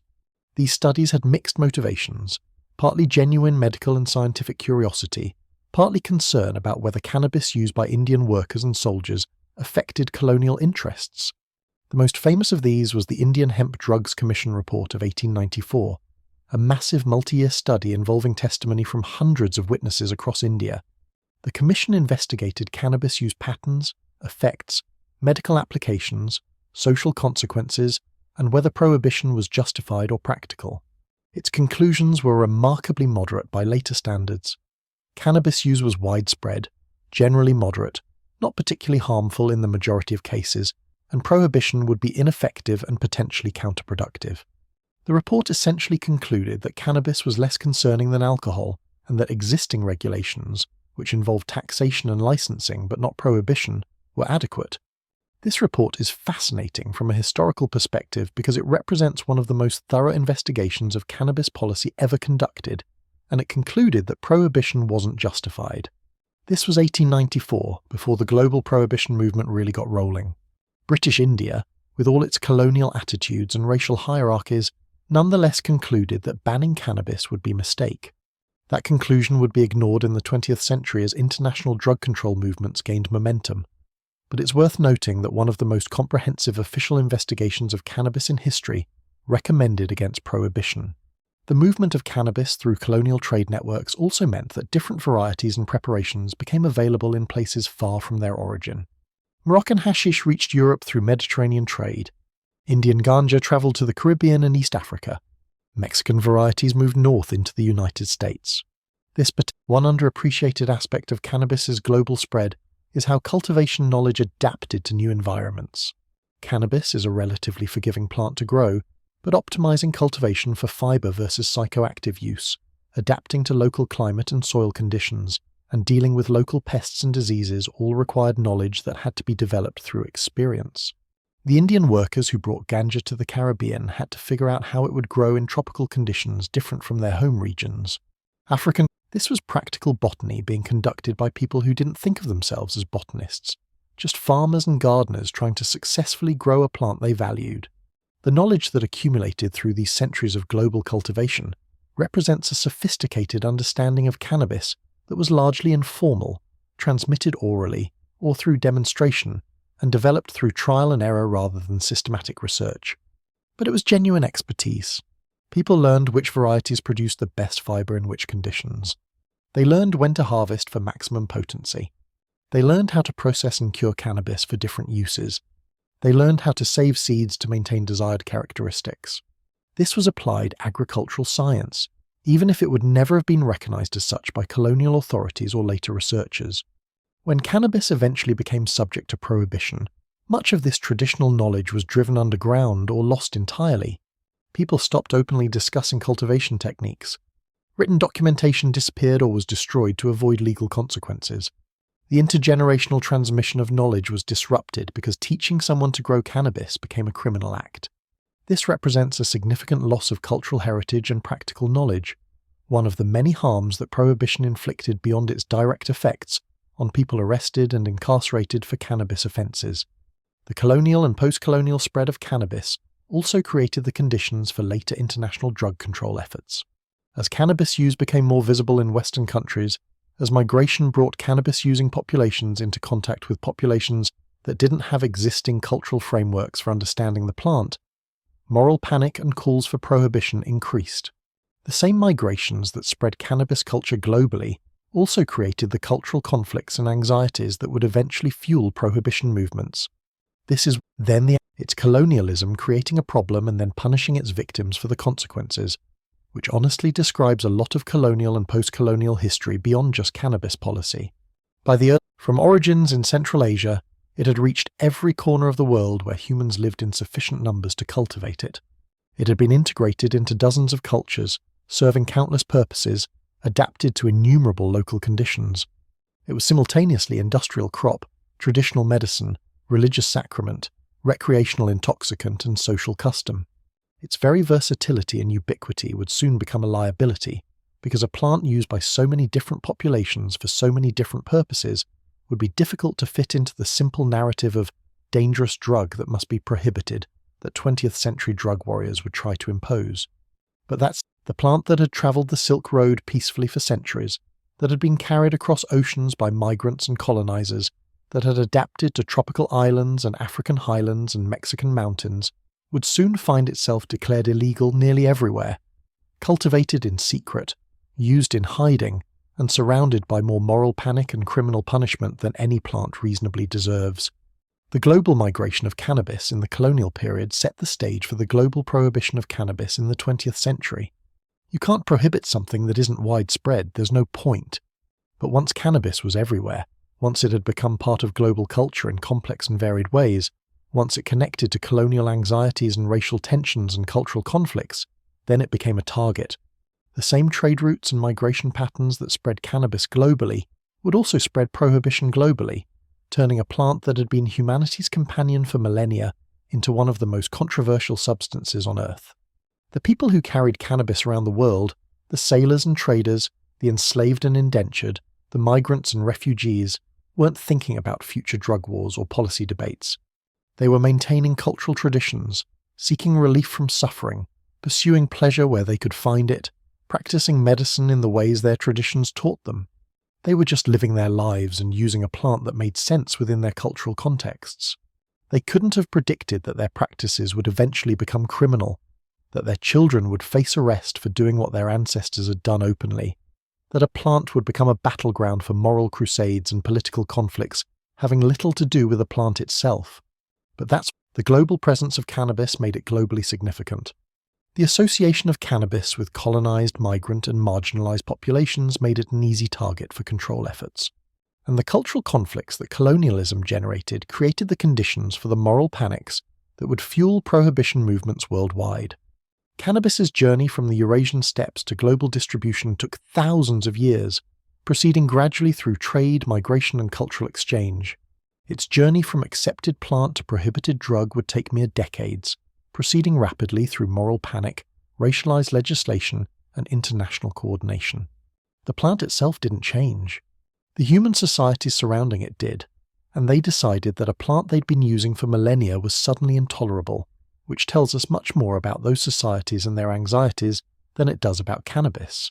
So here's where our story takes a turn into Victorian medicine, which is exactly as strange as you'd expect from an era that thought tight-lacing corsets was healthy, believed wandering uteruses caused hysteria and treated most ailments with either bloodletting or opium. The 19th century was a fascinating period for Western medicine. It was finally starting to become scientific and effective, but it was still carrying enormous amounts of inherited nonsense from previous centuries, and doctors had tremendous confidence in treatments that we'd now recognise as anywhere from useless to actively harmful. Into this environment came cannabis, reintroduced to Western medicine after centuries of near absence, and for a brief shining moment, it became a legitimate pharmaceutical prescribed by respectable physicians and sold by mainstream pharmacies. This wouldn't last, obviously, but for about 70 years, from roughly the 1840s through the 1910s, you could walk into a pharmacy in London or New York and purchase cannabis tincture as casually as you'd buy aspirin today, assuming aspirin had been invented yet, which it hadn't. The person most responsible for cannabis's entrance into Western medicine was an Irish physician named William Brooke O'Shaughnessy, working in India in the 1830s under the British East India Company's medical service. O'Shaughnessy was a remarkably capable physician and scientist. He'd made significant contributions to understanding cholera treatment, pioneered work in chemistry and pharmacology, and later would help establish telegraph systems in India, because apparently being an accomplished physician and pharmacologist wasn't enough for him. He was one of those Victorian polymaths who seemed to excel at everything they touched, which must have been insufferable for their colleagues, but certainly moved knowledge forward. This wasn't the first time a European physician had written about cannabis. There were earlier accounts going back centuries, but O'Shaughnessy's paper was different because it was systematic, detailed, and written in the emerging language of scientific medicine rather than travellers' tales or vague herbal descriptions. O'Shaughnessy approached cannabis with genuine scientific curiosity. He observed how Indians used it, noting the different preparations, bhang as a beverage, ganja as smoked flowers, charas as resin, and the various contexts of use. He conducted animal experiments, testing cannabis preparations on dogs, cats, rabbits, and other animals to observe effects and try to establish safe dosage ranges, which sounds cruel by modern standards, but was absolutely standard scientific practice for the era. And then, crucially, he tried cannabis as a therapeutic agent on human patients suffering from various conditions that conventional Western medicine couldn't effectively treat. His results were remarkable, at least by the standards of 1830s medicine where didn't kill the patient often counted as therapeutic success. O'Shaughnessy reported using cannabis to successfully treat muscle spasms in patients with rabies and tetanus, providing relief where no other treatment worked. He used it to control convulsions in infants suffering from seizures. He reported success treating rheumatic pain, allowing patients to rest comfortably when opium had failed or produced intolerable side effects. And he found cannabis useful for treating cholera, which was his particular area of expertise and one of the great medical challenges of the era. Now, we should be clear about what success meant in this context. O'Shaughnessy wasn't curing these conditions. Cannabis didn't eliminate rabies or tetanus, which were almost invariably fatal in the 19th century and remain extremely dangerous today. But if you could make a dying patient more comfortable, that was genuine therapeutic value. O'Shaughnessy's paper created significant interest in medical circles. Here was a drug that appeared to have powerful effects, relatively few dangerous side effects compared to alternatives like opium, and potential applications for conditions that were difficult to treat. The paper cannabis preparations began appearing in British pharmacies, imported from India or prepared locally from imported cannabis resin. The timing was perfect. Victorian medicine was in the process of expanding its pharmacological toolkit, moving beyond the traditional standbys of mercury, opium, and various plant-based remedies that had been used for centuries.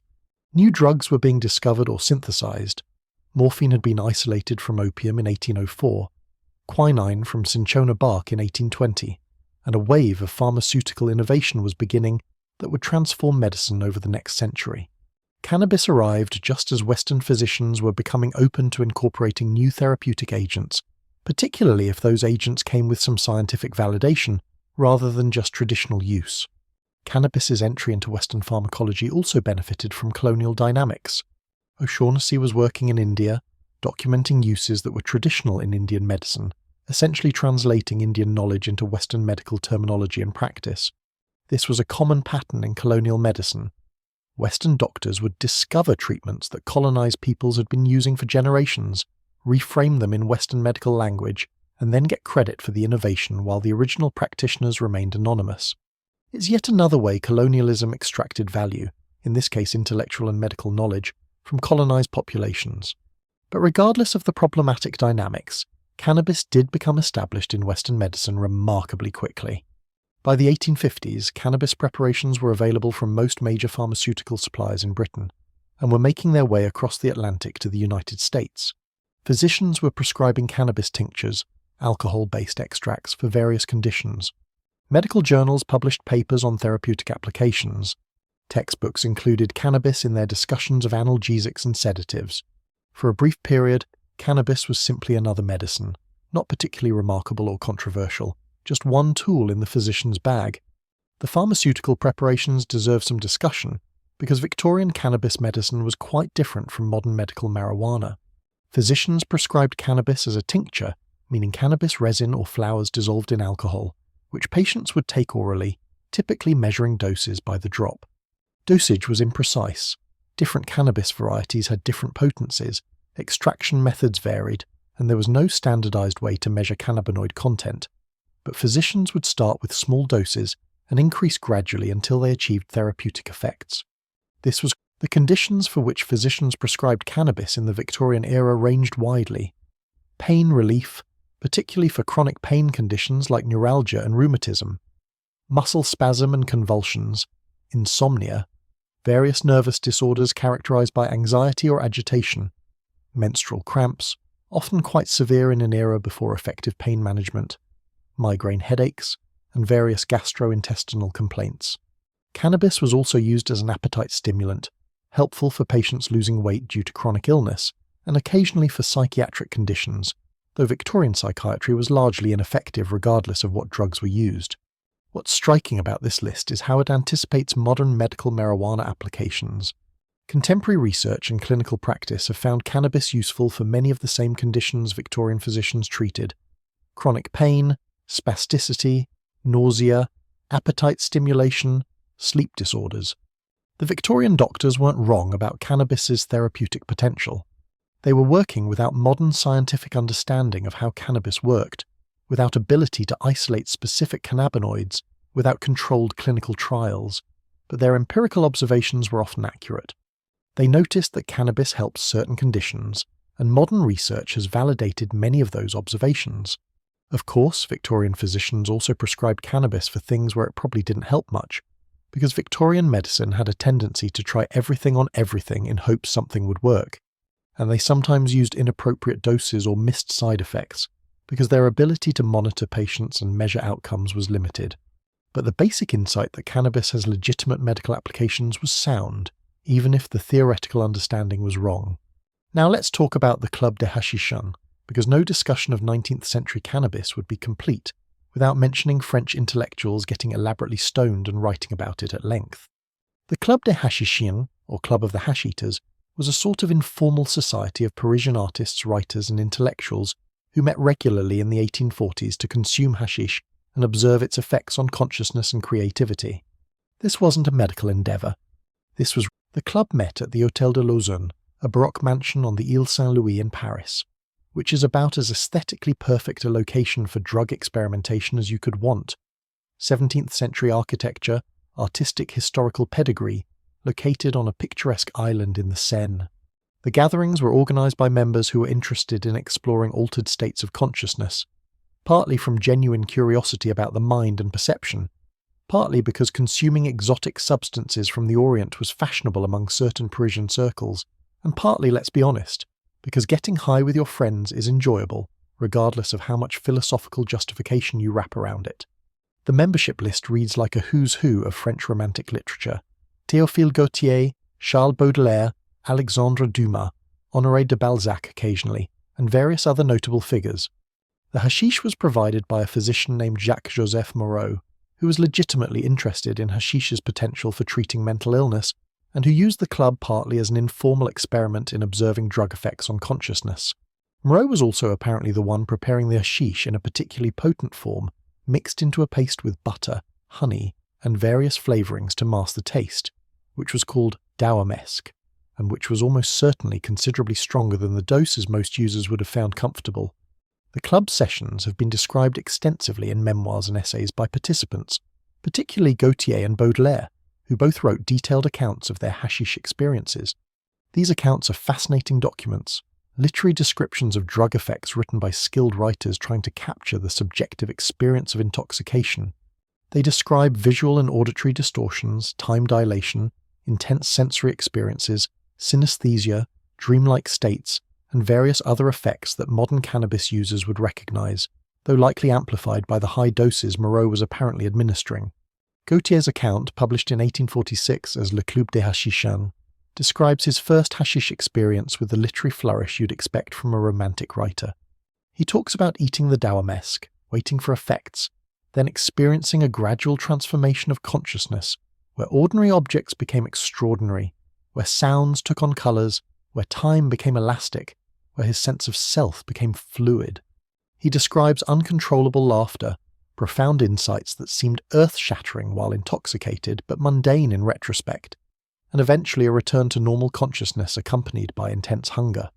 It's a recognizable description of a high-dose cannabis experience, rendered in elaborate 19th century French prose. Baudelaire took a darker view of hashish in his writings. His essay Le Paradis Artificiel from 1860 discusses both hashish and opium, examining the appeal of intoxication, but also warning about the dangers of seeking escape from reality through drugs. Baudelaire himself struggled with opium addiction and was generally pessimistic about drug use, viewing it as ultimately destructive even if temporarily appealing. His hashish descriptions are vivid but tinged with moral concern about whether such experiences were worth the potential costs.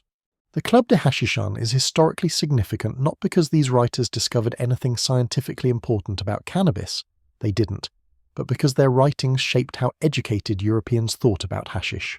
These were influential cultural figures, and their accounts of hashish experiences entered literary and intellectual discourse, creating associations between hashish and artistic creativity, exotic oriental mysticism, altered consciousness, and romantic exploration of subjective experience. Cannabis. This created a strange class and cultural divide in cannabis use that would persist for decades. Hashish, consumed by middle and upper-class Europeans as tinctures prescribed by physicians or as recreational intoxicants in literary salons, was viewed as relatively respectable, or at least not particularly threatening. Ganja or marijuana, smoked by working-class migrants, colonized populations and racial minorities, would be viewed as dangerous and worthy of prohibition. Same plant, different preparations and cultural contexts, completely different social and legal treatment. Class and race determined whether you were an artistic explorer of consciousness or a degenerate drug user, not the actual drug effects. The pharmaceutical industry's involvement in cannabis medicine ramped up significantly in the late 19th century as major drug companies recognized the market potential. Companies like Parke-Davis, Eli Lilly, and Squibb began manufacturing standardized cannabis preparations, attempting to address the quality control and dosage problems that had plagued earlier cannabis medicine. These were serious pharmaceutical operations, not underground drug manufacturers. They were publicly traded companies producing medicines under their brand names, advertising in medical journals, and claiming their cannabis preparations were superior to competitors' products. Parke-Davis, one of America's major pharmaceutical companies in this era, produced a whole line of cannabis preparations: cannabis tincture in various strengths, cannabis fluid extract, cannabis extract in solid form, even cannabis cigarettes marketed for treating asthma, which was actually a recognized medical approach at the time based on the theory that smoking certain substances could provide bronchodilation. Their advertisements appear in medical journals from the 1880s and 1890s, making therapeutic claims that seem extraordinary by modern standards, but were perfectly acceptable in the lightly regulated pharmaceutical market of the period. These companies were trying to standardize cannabis preparations to make dosing more reliable, which was a genuine problem with botanical medicines. Different cannabis varieties had different potencies. Growing conditions affected cannabinoid content. Processing methods varied. The result was that cannabis tincture from different sources might vary wildly in strength, making consistent dosing nearly impossible. Pharmaceutical companies attempted to solve this by using standardized extraction methods, testing preparations on animals to gauge potency, and providing dosing guidelines to physicians. The degree of standardization they achieved was limited by the available technology. They couldn't measure cannabinoid content chemically, because the cannabinoids hadn't been isolated and identified yet. but they could at least ensure consistency within their own product lines by using similar source material and processes. This made pharmaceutical cannabis preparations somewhat more reliable than what individual doctors might prepare themselves, which helped cannabis medicine gain acceptance among physicians who valued predictability in their therapeutic agents. Cannabis was officially included in the United States Pharmacopoeia from 1850 through 1942, which was the official listing of recognized medicines. Being in the USP meant cannabis was considered a legitimate pharmaceutical, taught in pharmacy schools, included in medical textbooks, and generally accepted as part of mainstream medicine. Similar inclusion occurred in European pharmacopoeias. This wasn't some fringe or alternative medicine. This was establishment medicine acknowledging cannabis as a useful therapeutic agent. The medical literature from this period contains hundreds of papers on cannabis therapeutics. Physicians reported case studies of successful treatment, discussed optimal dosing strategies, debated which conditions cannabis worked best for, and generally treated it as they would any other medicine, as a tool with specific applications, some benefits, some limitations, requiring skill and judgment to use effectively. There was disagreement and debate, but that's normal in medicine. Different physicians had different experiences and formed different opinions, but the overall medical consensus was that cannabis had legitimate therapeutic value for certain conditions. What's remarkable looking back is how normal cannabis medicine was during this period. There was no moral panic, no fears about social decay, no association with crime or deviance. Cannabis was just medicine. Certainly it could be misused recreationally. Victorian physicians were well aware that some people took cannabis for pleasure rather than therapy, but that didn't disqualify it from medical use any more than the existence of recreational opium use disqualified morphine from medicine. Of course, Victorian cannabis medicine wasn't perfect. Dosing response variation between individuals was significant. Cannabis affects different people quite differently, and Victorian physicians didn't have good explanations for why. The onset of oral cannabis is slow and the duration long, which created timing challenges, and some patients experienced anxiety, paranoia, or other unpleasant psychological effects at higher doses, which could be frightening in an era before these effects were well understood. The medical literature does contain reports of adverse effects and problematic use. Some physicians noted that cannabis could produce anxiety or panic in sensitive individuals. There were reports of patients developing tolerance, requiring higher doses to achieve the same effects. A few case reports describe something like dependence, though nothing like the severe physical dependence associated with opiates. The medical profession wasn't blindly enthusiastic about cannabis. They recognized it had limitations and risks, but they judged those risks acceptable, given the therapeutic benefits and the lack of better alternatives for many conditions. Victorian medicine was also dealing with cannabis in a much different drug landscape than exists today. Opium and morphine were widely used and socially accepted, sold over the counter in many jurisdictions, and not particularly stigmatized despite the obvious potential for addiction. Cocaine was discovered and began medical use in the 1880s, including some spectacularly misguided applications like treating morphine addiction with cocaine, which unsurprisingly didn't work out well. Alcohol was universally available and consumed in quantities that would shock most modern people. In that context, cannabis looked relatively benign. It didn't cause the intense physical dependence of opiates, the cardiac risks of cocaine, or the social disruption of alcohol abuse. The end of cannabis's Victorian Golden Age came gradually, driven by multiple factors. First, better alternatives began emerging for some of cannabis's medical applications. Aspirin was synthesized in 1899, providing a more reliable pain reliever for moderate pain. Barbiturates arrived in the early 1900s, offering more consistent sedative effects. As the pharmaceutical industry advanced, drugs with more predictable effects and easier dosing became available, and cannabis began to look less attractive by comparison. Second, cannabis's oral dosing problems remained unsolved. The slow onset and long duration made it unsuitable for acute treatment. If a patient was in severe pain right now, giving them a tincture that would take an hour to work wasn't ideal.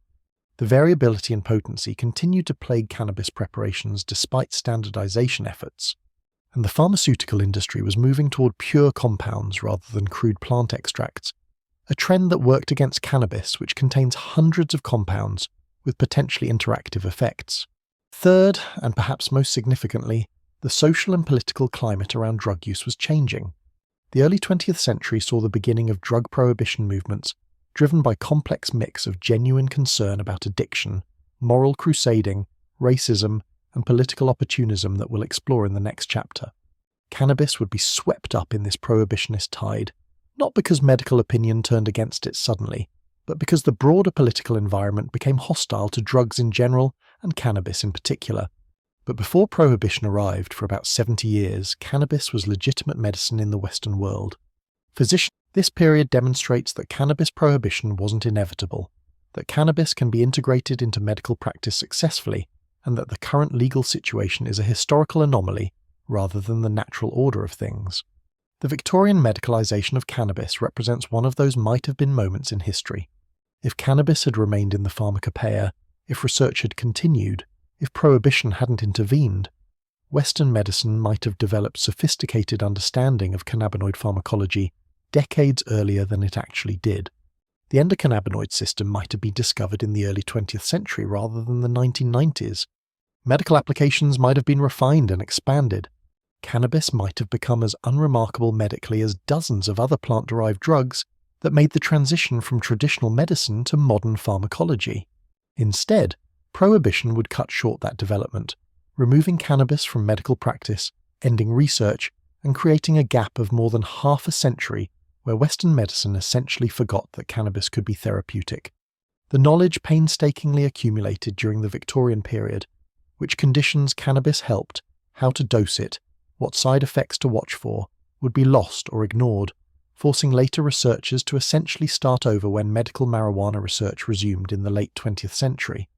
The French hashish club, meanwhile, became a footnote to literary history, remembered mainly because famous writers were involved and because they wrote colourful descriptions of getting stoned. Their actual contribution to understanding cannabis was minimal. Literary accounts of subjective experiences aren't science, but they shaped cultural perceptions in ways that would have lasting effects. The association between cannabis and artistic creativity, the framing of hashish use as intellectual exploration rather than mere intoxication, the exotic Eastern mystique, all these cultural constructions originated partly in the accounts of Baudelaire, Gautier, and their circle. It's worth noting that the club members' cannabis use didn't actually enhance their creative output in any measurable way. They wrote the hashish sessions were recreational, whatever philosophical justification was layered on top.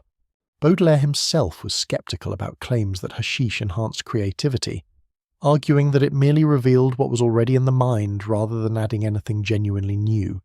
But the myth of cannabis as an aid to creativity persisted, becoming part of cannabis culture and contributing to both its appeal and later to critics' concerns about drugs corrupting artistic and intellectual life. The Victorian period's relationship with cannabis was complicated and contradictory, much like Victorian society itself.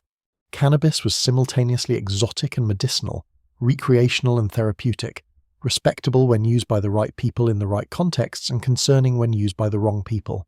It was modern scientific medicine and ancient Oriental wisdom. It was a pharmaceutical sold by major companies and a bohemian intoxicant used in literary salons. All these contradictions coexisted, mostly without generating significant social conflict, because Victorian society was large enough and complex enough to accommodate multiple different relationships with the same substance. That relatively peaceful coexistence wouldn't last. Cannabis would be forced into the category of dangerous intoxicant and ejected from the category of legitimate medicine, a process that would take several decades and involve considerable violence to both logic and evidence. But that's the next chapter of our story.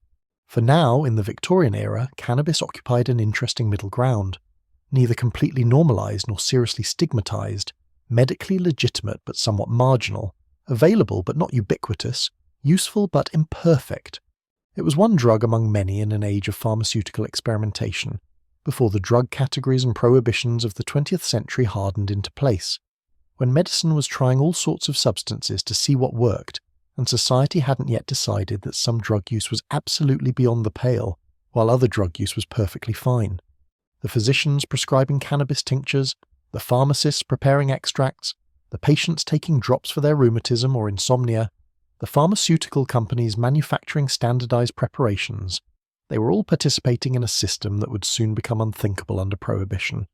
They couldn't know that cannabis medicine would be criminalized, that physicians would stop prescribing it not because it stopped working, but because it became illegal, that that pharmaceutical companies would remove it from their catalogues, that the knowledge carefully accumulated over 70 years would be suppressed and ignored.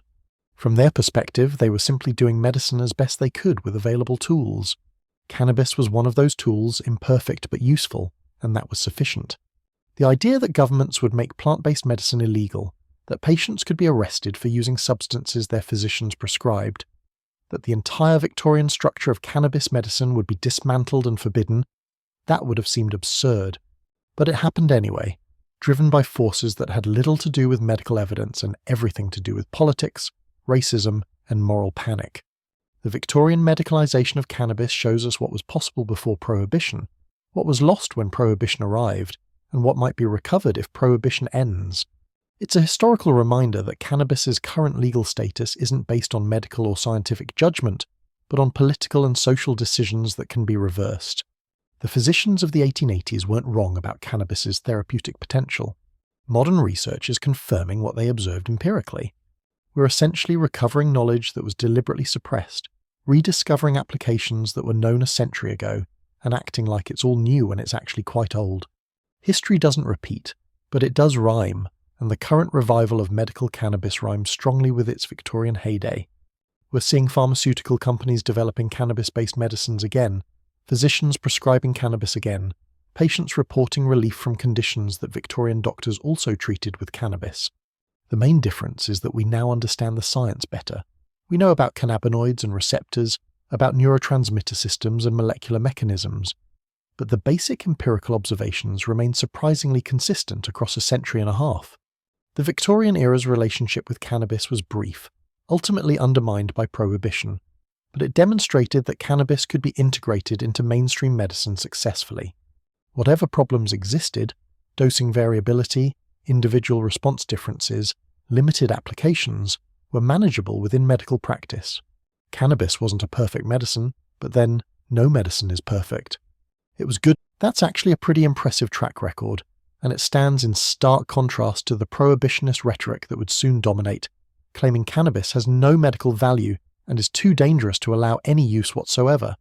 The Victorian era proves that claim is false, that cannabis medicine is possible, practical and beneficial when approached sensibly.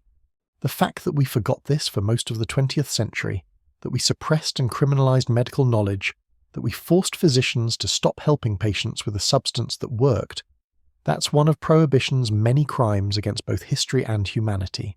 Now we arrive at the part of cannabis history where things get genuinely dark, though not in the ways the Prohibitionists would have you believe. This is, spoiler alert, cannabis didn't change during this period. The plant remained exactly the same as it had been for thousands of years. What changed was politics. And specifically, politicians discovered that stoking fear about drugs was an excellent way to gain power, marginalize unwanted populations, and distract from actual social problems that might require expensive solutions or uncomfortable conversations about inequality and injustice. The criminalization of cannabis in the United States, which would eventually spread globally through international treaties and diplomatic pressure, wasn't driven by science or medicine or any genuine evidence of harm.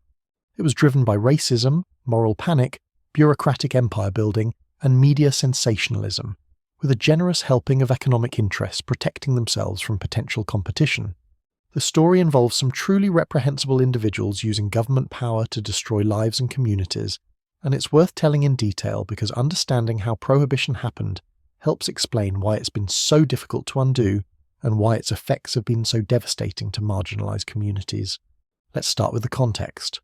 The early 20th century in America was a period of enormous social anxiety. Immigration from southern and eastern Europe was changing the ethnic composition of cities. The Great Migration was bringing millions of African Americans from the rural south to northern and western cities. Mexican immigration increased substantially, particularly after the Mexican Revolution of 1910 created instability and economic disruption. American society was urbanizing rapidly, traditional social structures were breaking down, and large segments of the white Protestant population felt like their country was being taken over by foreign elements who didn't share their values. This anxiety found expression in various nativist movements, racial discrimination, and increasingly restrictive immigration laws. The early 20th century saw the rise of the Ku Klux Klan to unprecedented membership and political influence. Jim Crow segregation was at its height in the South. Anti-immigrant sentiment led to the Immigration Act of 1924, which dramatically restricted immigration from most of the world while favouring Northern Europeans. This was not, to put it mildly, America's finest period in terms of tolerance and racial equality. Opium was associated with Chinese immigrants and had been the target of prohibition efforts since the late 19th century, driven partly by genuine concern about addiction, but largely by anti-Chinese racism. Cocaine was associated with African Americans and became the subject of lurid newspaper stories claiming it turned black men into superhuman threats to white society, which was pure racist fiction, but was widely believed. And marijuana, the term itself was popularized specifically because it sounded Mexican, became associated with Mexican immigrants and was targeted accordingly. Cannabis use among Mexican immigrants and Mexican Americans was traditional, normal, and relatively moderate by most accounts. It wasn't causing social problems. It was just part of their culture, like drinking beer was part of German-American culture or drinking wine was part of Italian-American culture. But they saw a foreign practice by a foreign population, and in the xenophobic climate of the early 20th century, that was sufficient grounds for prohibition. The first state cannabis prohibition laws appeared in the 1910s, primarily in western and southwestern states with significant Mexican populations. California prohibited cannabis in 1913. Texas, these laws were explicitly and openly motivated by anti-Mexican racism. The legislative debates and newspaper coverage from the period make this abundantly clear. There were direct statements about needing to control the Mexican population, claims that marijuana use led to violence and crime by Mexicans, assertions that marijuana made Mexican men dangerous to white women, which was a standard racist trope applied to virtually any substance used by non-white populations. The scientific and medical evidence for these claims was essentially non-existent. Cannabis had been used safely by millions of people for thousands of years. The Victorian medical establishment had extensive experience with cannabis and hadn't reported epidemic violence or social breakdown. But evidence didn't matter when fear and racism were driving policy. State after state passed prohibition laws through the 1920s and early 1930s, not because cannabis was actually causing problems, but because it provided a convenient excuse to criminalize behavior associated with unwanted populations. Now let's talk about Harry Anslinger, because no discussion of cannabis prohibition would be complete without examining the man who became its most zealous advocate, and who, more than any other single individual, was responsible for making marijuana illegal at the federal level and eventually around much of the world. Anslinger was appointed the first commissioner of the Federal Bureau of Narcotics in 1930. A position he would hold for an astonishing 32 years until 1962, making him one of the longest-serving federal officials in American history and giving him decades to shape drug policy according to his peculiar obsessions. Anslinger came to the position with experience in prohibition enforcement. He'd worked for the Treasury Department's Prohibition Unit during the 1920s, trying to stop alcohol smuggling and distribution, which was about as successful as you'd expect from attempting to prohibit the most popular recreational drug in American society. When Prohibition ended in 1933, Anslinger's new bureau needed to justify its existence and budget. Having lost the war on alcohol, he needed a new drug to wage war against. He chose marijuana, despite having previously stated that marijuana wasn't particularly dangerous and wasn't a significant problem. But bureaucratic survival required finding new threats to combat, and marijuana was conveniently available. Anslinger's campaign against marijuana was sophisticated and multifaceted, combining sensationalist media propaganda, manipulation of state and federal politicians, pressure on the medical establishment, and creation of an institutional apparatus designed to perpetuate prohibition regardless of evidence or changing social circumstances. He was remarkably effective at this, which is unfortunate because he was working toward terrible ends with methods that were often dishonest and always destructive. The propaganda component deserves particular attention because it was spectacularly shameless. Anslinger collected and circulated stories of crimes supposedly committed under marijuana's influence, creating what he called the Gore File, a collection of sensational accounts designed to terrify politicians, journalists, and the public. The problem was that most of these stories were fabricated, exaggerated beyond recognition, or had no actual connection to marijuana use. Anslinger wasn't particularly concerned with accuracy. He was concerned with effect, and horrifying stories had effect regardless of their truth. Here's a representative example of Anslinger's propaganda. He would describe a murder, claim the perpetrator was a marijuana user, and present this as evidence that marijuana caused violence. The fact that millions of people use marijuana without committing murder didn't factor into his analysis. The fact that alcohol was involved in far more violent crimes than marijuana didn't matter.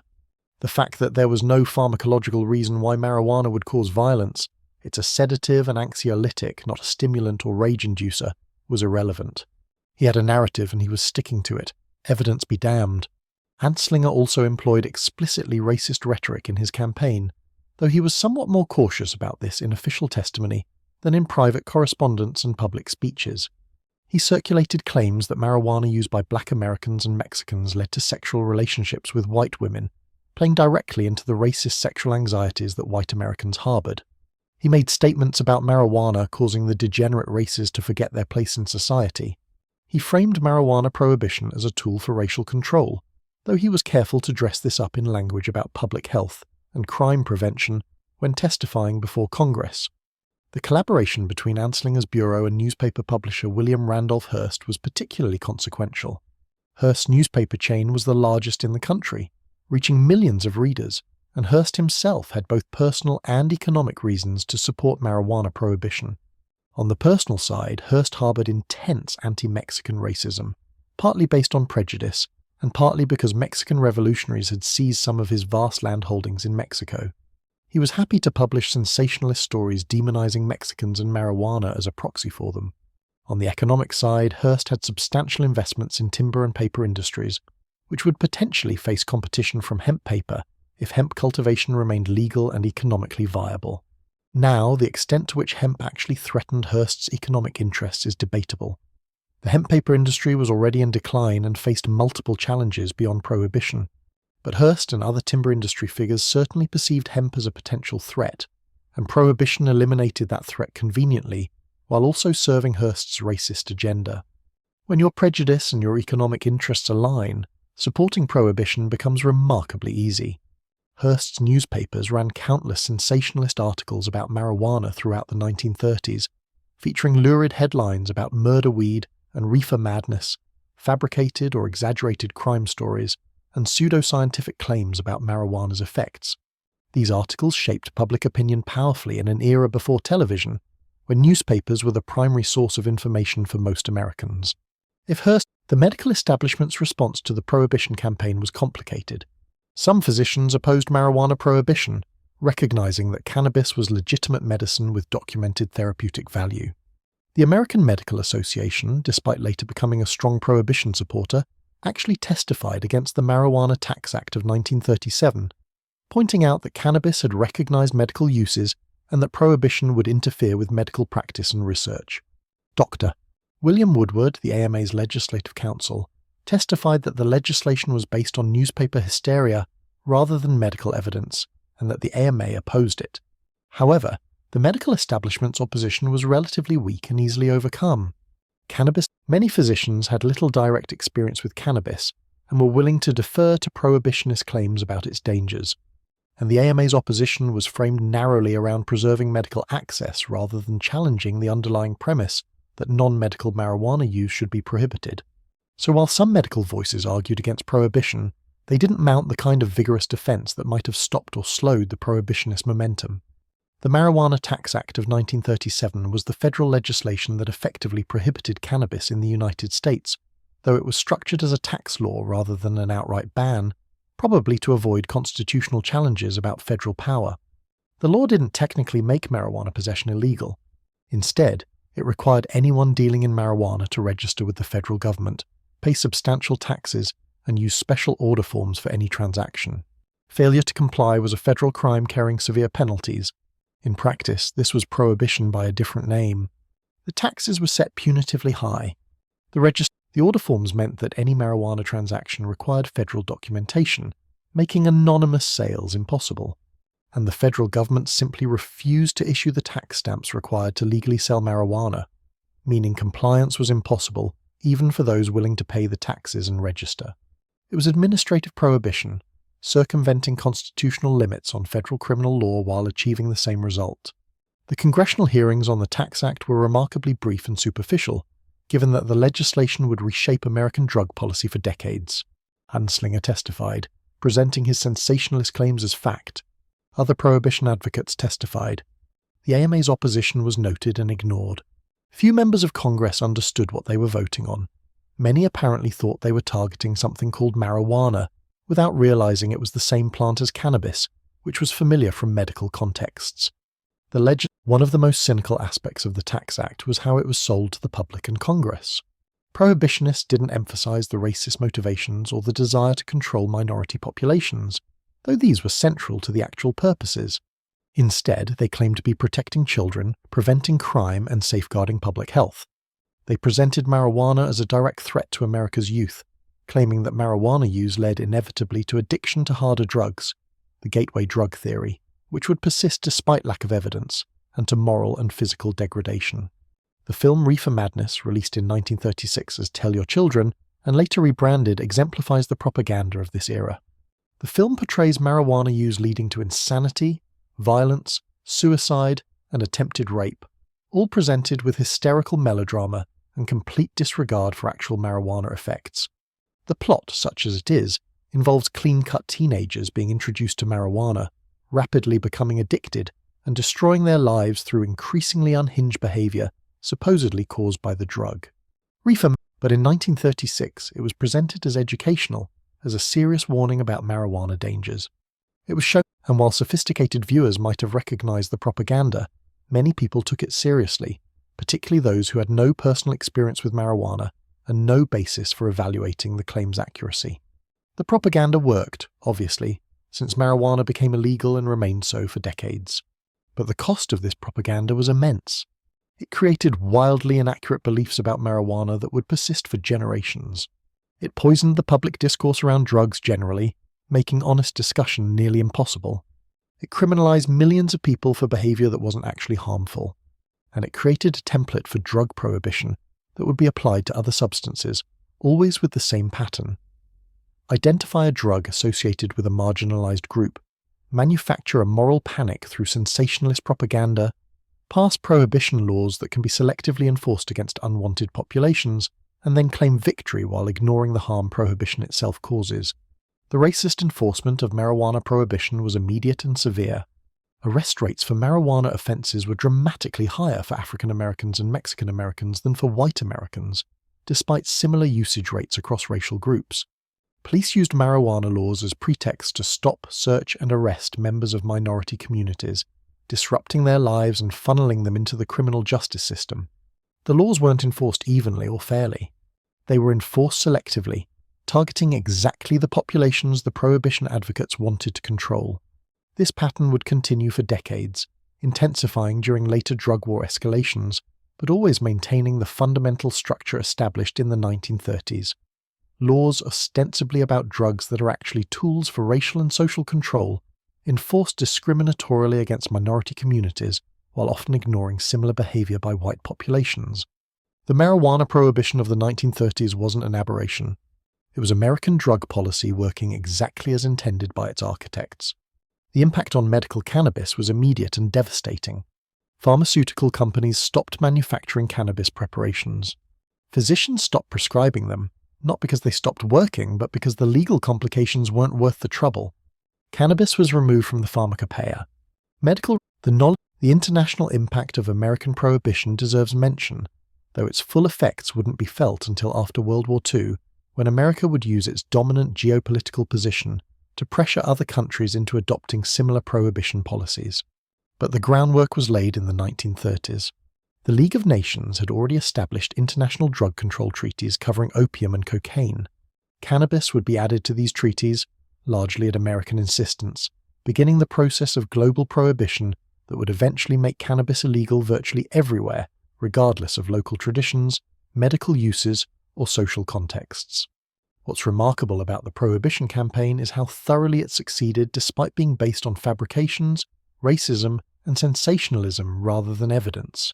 Cannabis went from accepted medicine and relatively uncontroversial agricultural crop to prohibited narcotic in the span of about 25 years, from roughly 1912 when state prohibitions began to 1937 when federal prohibition arrived. That's an astonishingly rapid reversal for a plant that had been cultivated for thousands of years and used medicinally in Western medicine for nearly a century without causing notable problems. The success of prohibition demonstrates several concerning things about American democracy and policymaking. First, that moral panics can override evidence and reason if the panic is stoked effectively enough. Second, that racism can drive policy even when not explicitly acknowledged as the motivation. Third, that bureaucratic institutions can perpetuate themselves by manufacturing threats and crises to justify their continued existence. Fourth, that media sensationalism can shape public opinion and policy more effectively than scientific consensus. And fifth, that once prohibition is established, it becomes very difficult to reverse even when the rationale for it collapses, because too many interests become invested in maintaining the status quo. Anslinger would continue as head of the Federal Bureau of Narcotics for another 25 years after the 1937 Tax Act, spending those years enforcing prohibition, expanding drug war efforts, and resisting any attempt to reform marijuana policy. He opposed medical research on cannabis, viewing it as a threat to prohibition. He pressured other countries to adopt similar prohibition policies. He maintained and expanded the propaganda apparatus that justified prohibition. He built a bureaucratic empire dedicated to drug prohibition, creating institutional structures that would outlive him and continue enforcing prohibition long after his particular brand of blatant racism became socially unacceptable. The legacy of 1930s prohibition is still with us. The laws passed in that era, driven by racism and moral panic, created a prohibition regime that has resulted in millions of arrests, incalculable social harm, mass incarceration, disrupted communities, and perpetuation of racial injustice. The propaganda created in that era established myths about marijuana that persist despite being repeatedly debunked. The institutional structures created in that era, drug enforcement agencies, international treaties, legal frameworks treating cannabis as a dangerous narcotic, remain in place, resistant to reform despite changing social attitudes and growing evidence that prohibition causes more harm than cannabis use itself. Looking back at the 1930s prohibition campaign, what's striking is how unnecessary all of it was. Cannabis wasn't causing social problems requiring legal intervention. There was no marijuana crisis, no epidemic of addiction or violence, no genuine threat to public health or safety. The problems were invented, the dangers fabricated, the crisis manufactured for political purposes. But the laws passed in response to these manufactured concerns were very real, and their consequences have been devastating, particularly for the Black and Latino communities that prohibition advocates explicitly targeted. The prohibition of cannabis in the 1930s represents a profound policy failure, one driven by the worst impulses of American society: racism, xenophobia, moral panic, and political opportunism. That it's the people who drove prohibition, Anslinger, Hearst, the various state legislators and federal officials who supported it, weren't operating in good faith. They were pursuing racist agendas, protecting economic interests, building bureaucratic empires, and pursuing political advantage.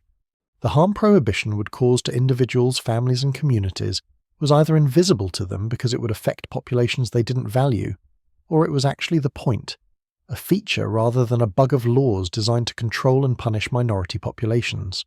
The scientific and medical community's failure to effectively oppose prohibition is also instructive. The evidence was available showing cannabis was relatively safe and medically useful. The Victorian era had demonstrated successful medical use. But medical institutions were unwilling to spend political capital defending cannabis, partly because it wasn't that important to contemporary medical practice, partly because opposing prohibition would mean contradicting law enforcement and political authorities, and partly because the medical establishment itself harboured some of the same prejudices driving prohibition. The result was a prohibition regime built on lies, maintained through continued propaganda, enforced discriminatorily, and defended against reform through institutional inertia and political cowardice. For the next several decades, cannabis would be treated as one of the most dangerous substances known to humanity, ranked alongside heroin and cocaine in legal classification, subject to severe criminal penalties, and systematically excluded from medical research or therapeutic use. All of this, the decision was wrong, the rationale was fabricated, the motives were contemptible, and the consequences were disastrous. But the decision was made, codified into law, and would prove remarkably durable despite its complete lack of legitimate justification. The 1930s prohibition of marijuana stands as a cautionary tale about how fear, racism, and political opportunism can override reason and evidence, how policy can be captured by interests with destructive agendas, and how difficult it is to undo mistakes once they're institutionalized. It's a story of how propaganda works, how moral panics develop, how racism gets encoded into law, and how the criminal justice system can be weaponized against minority populations. Understanding this history is essential for understanding both how we got to current cannabis policy and how we might move beyond it. Prohibition didn't emerge from careful consideration of evidence. It emerged from moral panic and racism. It wasn't designed to protect public health. It was designed to control minority populations. It didn't succeed by any reasonable measure. Cannabis use continued despite prohibition, while enforcement created massive collateral damage. The entire edifice of cannabis prohibition was built on a foundation of lies, maintained through continued deception and defended through institutional inertia. That such a system could be created, could persist for decades, could spread globally, and could destroy countless lives should disturb anyone who values evidence-based policy, racial justice, or honest government. The prohibition campaign of the 1930s succeeded through methods that should shame everyone involved, in service of goals that were either misguided or actively malicious, producing outcomes that harmed millions, while benefiting essentially no one except the bureaucrats and politicians who built their careers on drug war rhetoric. The story of cannabis prohibition beginning in the 1930s is ultimately a story about power: who has it, how they use it, and what happens to people who don't have it when those who do decide to wage war against a plant and everyone associated with it. It's not a story about drugs. It's a story about racism, politics, propaganda, and policy failure on a massive scale. Cannabis, and while we can look back now and recognize the prohibition campaign for the racist, dishonest, destructive disaster it was, we should remember that at the time, it was sold as reasonable drug policy, as protecting children and communities, as necessary law enforcement. The same rhetoric, the same justifications, the same claims about protecting society were used then as would be used for decades afterward. The difference between the 1930s and later periods isn't the arguments for prohibition. Those remained remarkably consistent. The difference is how explicitly the racism was expressed, and how obviously the ulterior motives were visible to anyone paying attention. The prohibition regime established in the 1930s would expand and intensify in later decades, which we'll explore in subsequent chapters. But the fundamental structure was set in this period.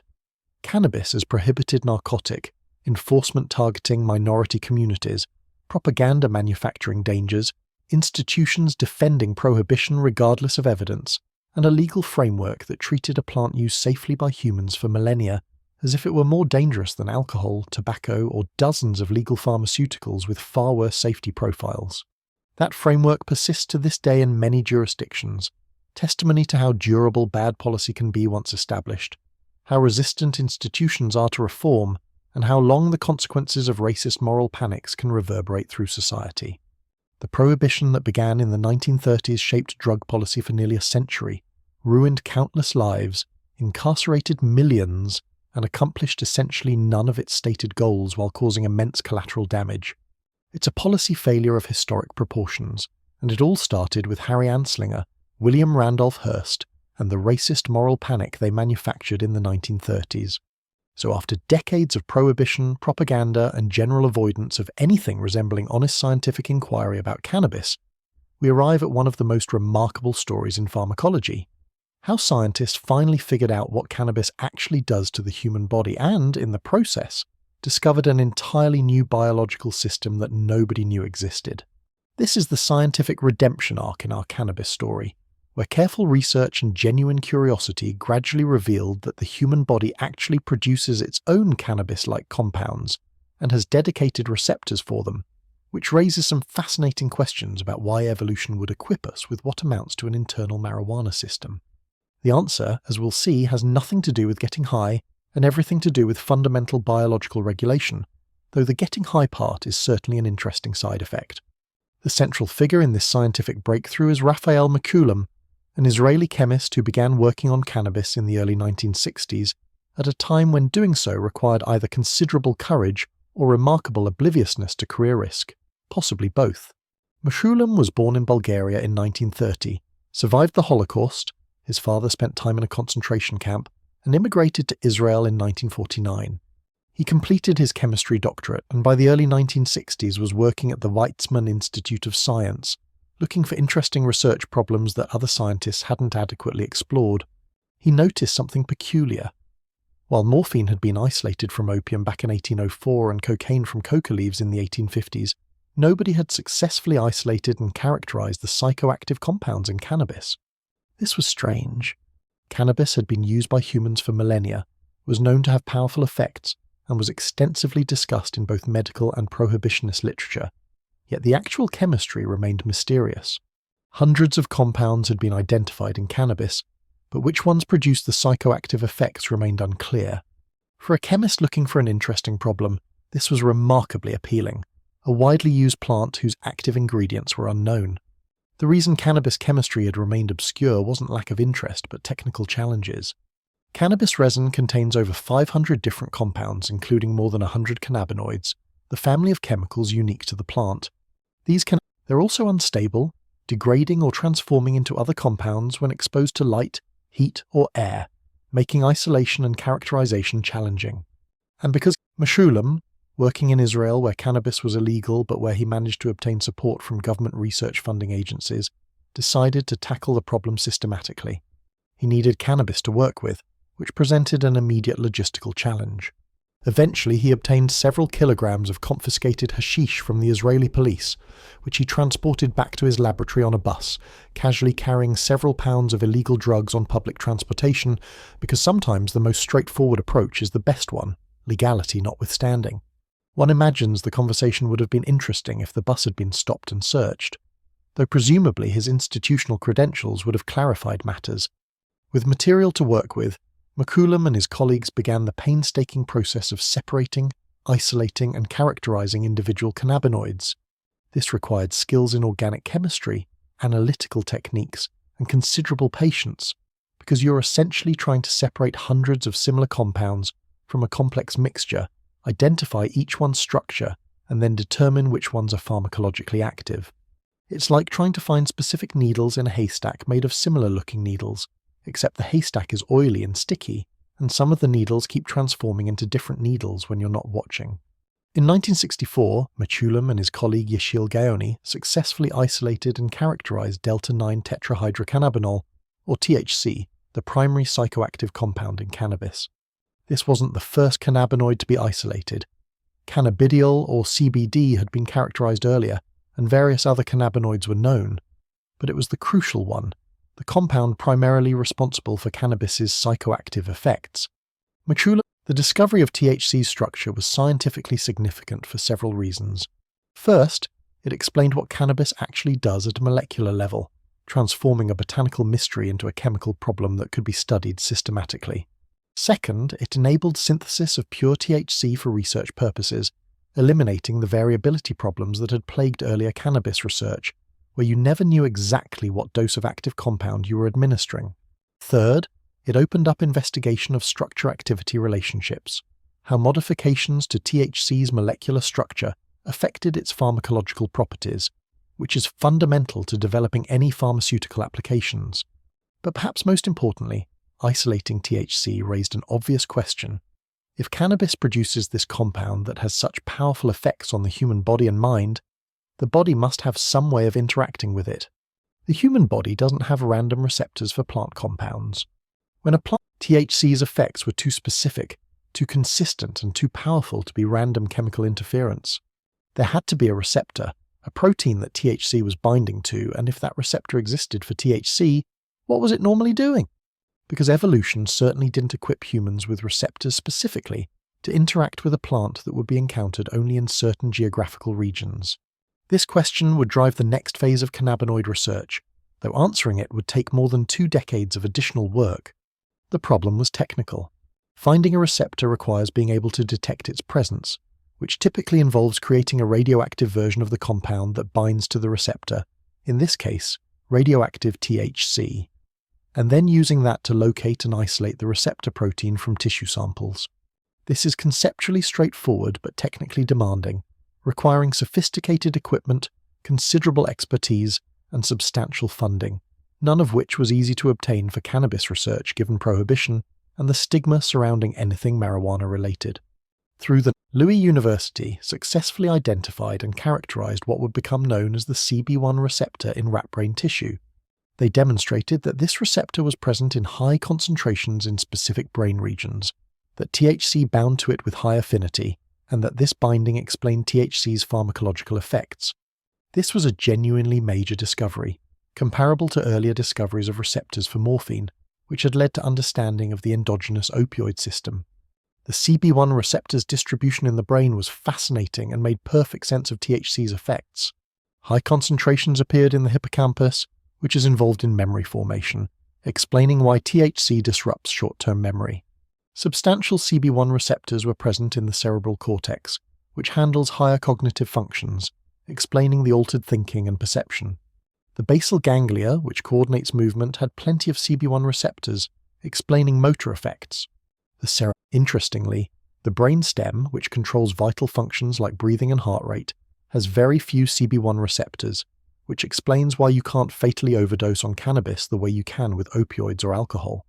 There's no direct pathway for THC to shut down breathing or cardiac function, because the receptors aren't concentrated in the regions controlling those vital processes. This is actually remarkable from a pharmacological perspective, a psychoactive substance with powerful effects on consciousness, cognition, and perception that has essentially no ability to suppress vital functions at any achievable dose. A few years after discovering CB1, researchers identified a second cannabinoid receptor, CB2, which is found primarily in immune system cells and peripheral tissues rather than the brain. CB2 receptors appear to be involved in regulating immune and inflammatory responses, which suggested that the endocannabinoid system, the term that was emerging for this newly discovered biological system, had broader functions than just affecting brain activity. This would prove significant for understanding cannabis's therapeutic potential, particularly for conditions involving inflammation or immune system dysfunction. But finding the receptors raised the same question that finding any receptor for a plant compound raises. What are these receptors normally responding to? Because the human body didn't evolve CB1 and CB2 receptors to interact with cannabis. These receptors must have some normal function involving endogenous ligands, compounds the body produces naturally.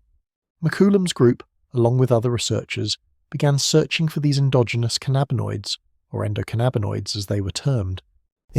Anandamide is a fatty acid derivative, technically N-arachidonylethanolamin if you want to be precise, though anandamide is considerably easier to say, that the body produces naturally and that binds to CB1 and CB2 receptors, producing effects similar to though generally milder than THC.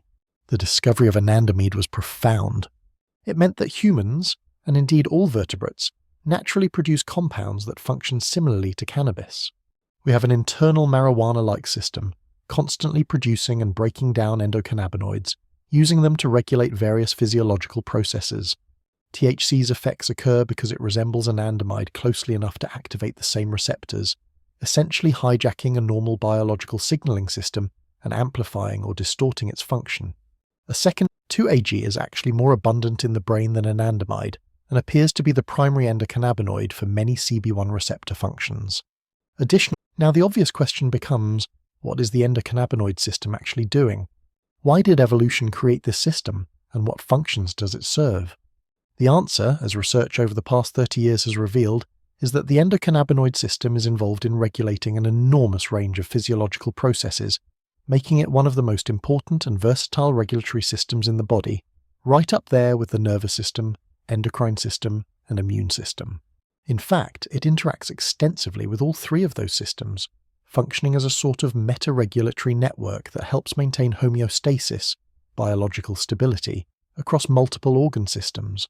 Let's break down what the endocannabinoid system does, because this is where the scientific story gets really fascinating and also explains why cannabis has such diverse effects and therapeutic applications.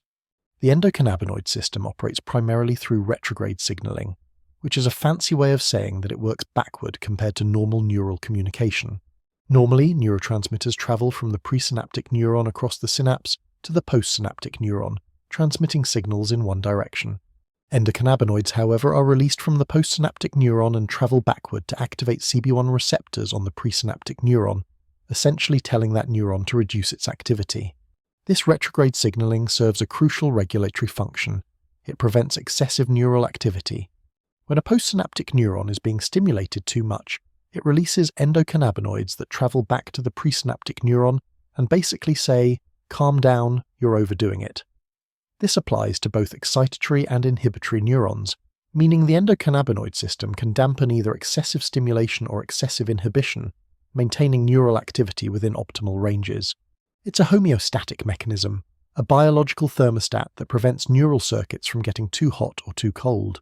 This basic function, regulating neural activity through retrograde signaling, has implications for essentially every brain function, because the endocannabinoid system is ubiquitous throughout the central nervous system. It's involved in regulating appetite through effects on hypothalamic circuits, which explains the munchies and also explains why cannabinoid drugs have been developed for appetite stimulation in wasting diseases. It modulates pain perception through effects on pain processing pathways, explaining cannabis's analgesic properties. It influences memory formation and extinction in the hippocampus, explaining both the memory impairment from acute cannabis use and potential therapeutic applications in treating PTSD or other conditions involving maladaptive memory. The endocannabinoid system regulates mood and emotional processing through effects on amygdala and prefrontal cortex, explaining cannabis's effects on anxiety and also its potential therapeutic use in anxiety disorders, though in a dose-dependent and complex way that we'll get to. It modulates motor control through basal ganglia effects, relevant for conditions like Parkinson's disease or multiple sclerosis that involve movement disorders. It influences sleep-wake cycles through interactions with multiple brain regions involved in arousal and sleep, and it plays a role in stress response, helping to regulate the hypothalamic pituitary adrenal axis that controls stress hormones. Outside the brain, the CB2 receptor system is involved in regulating immune and inflammatory responses. Endocannabinoids can modulate immune cell activity, influence cytokine production, and affect inflammatory processes throughout the body. This has implications for autoimmune conditions, inflammatory diseases, and possibly even cancer, where dysregulated immune and inflammatory responses play crucial roles. The endocannabinoid system also appears to be involved in bone metabolism, cardiovascular function, liver health, and reproductive physiology, though research in these areas is ongoing and not as advanced as neurological research.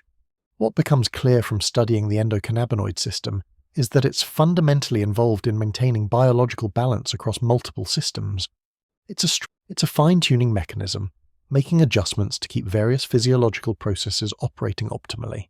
And it's remarkably versatile with different functions in different tissues and contexts, but always serving this general role of regulatory modulation.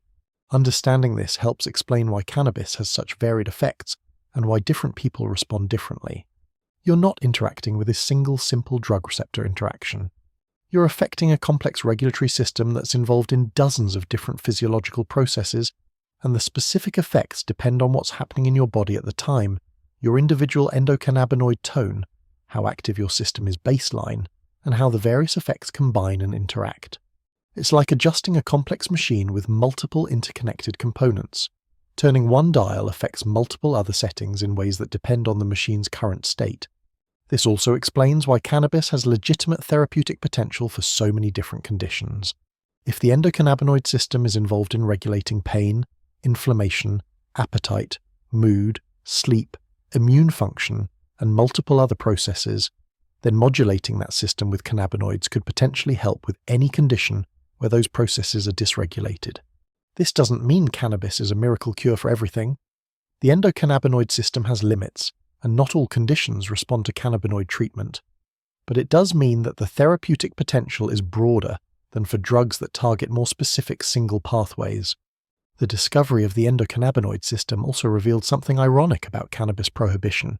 For decades, prohibitionists had claimed cannabis was uniquely dangerous, so harmful that it had to be banned completely, so threatening that research was too risky to allow. Yet the discovery of the endocannabinoid system revealed that humans naturally produce cannabis-like compounds and use them for crucial regulatory functions. The body has an entire biological system dedicated to making and responding to cannabinoids. The idea that external cannabinoids from cannabis are inherently dangerous becomes much harder to maintain when you realize the body is making similar compounds internally as part of normal healthy function. This doesn't mean THC is harmless. It's a powerful drug that activates the endocannabinoid system more strongly and persistently than natural endocannabinoids, potentially causing side effects or disrupting normal regulation. But it does mean that the apocalyptic rhetoric about marijuana being an alien substance that destroys brain function and leads to inevitable degradation is nonsense. THC works by activating a natural biological system. It's doing something the brain is equipped to handle, even if doing it more intensely or for longer durations than normal might cause problems.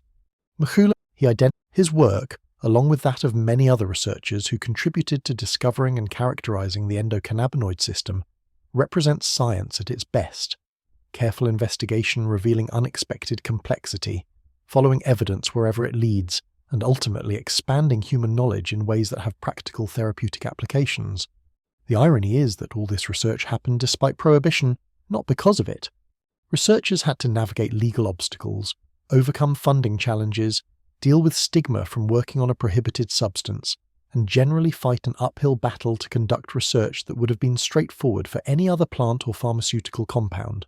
Prohibition actively hindered scientific understanding of cannabis for decades, suppressing research, preventing medical applications, and ensuring that policy was based on propaganda rather than evidence. Consider if cannabis research had continued after the Victorian medical era, if Matulam's work had happened in the 1920s instead of the 1960s, the endocannabinoid system might have been discovered in the 1950s rather than the 1990s. Medical applications would have been developed decades earlier. Understanding of how cannabis works would have informed policy rather than policy preventing understanding. But that's not what happened. Instead, prohibition created a dark age for cannabis science, lasting from roughly 1937 until research slowly began resuming in the 1960s and 1970s, still heavily restricted and often opposed by authorities who viewed any cannabis research as implicitly undermining prohibition. The molecular breakthrough represented by THC isolation and endocannabinoid system discovery also had implications for drug development. Once you understand how a drug works at a molecular level, you can try to design better drugs that achieve desired effects while minimizing side effects. This led to development of synthetic cannabinoids, compounds that activate cannabinoid receptors but aren't derived from the plant, with various properties. Some, like dronabinol, which is synthetic THC, are approved pharmaceuticals.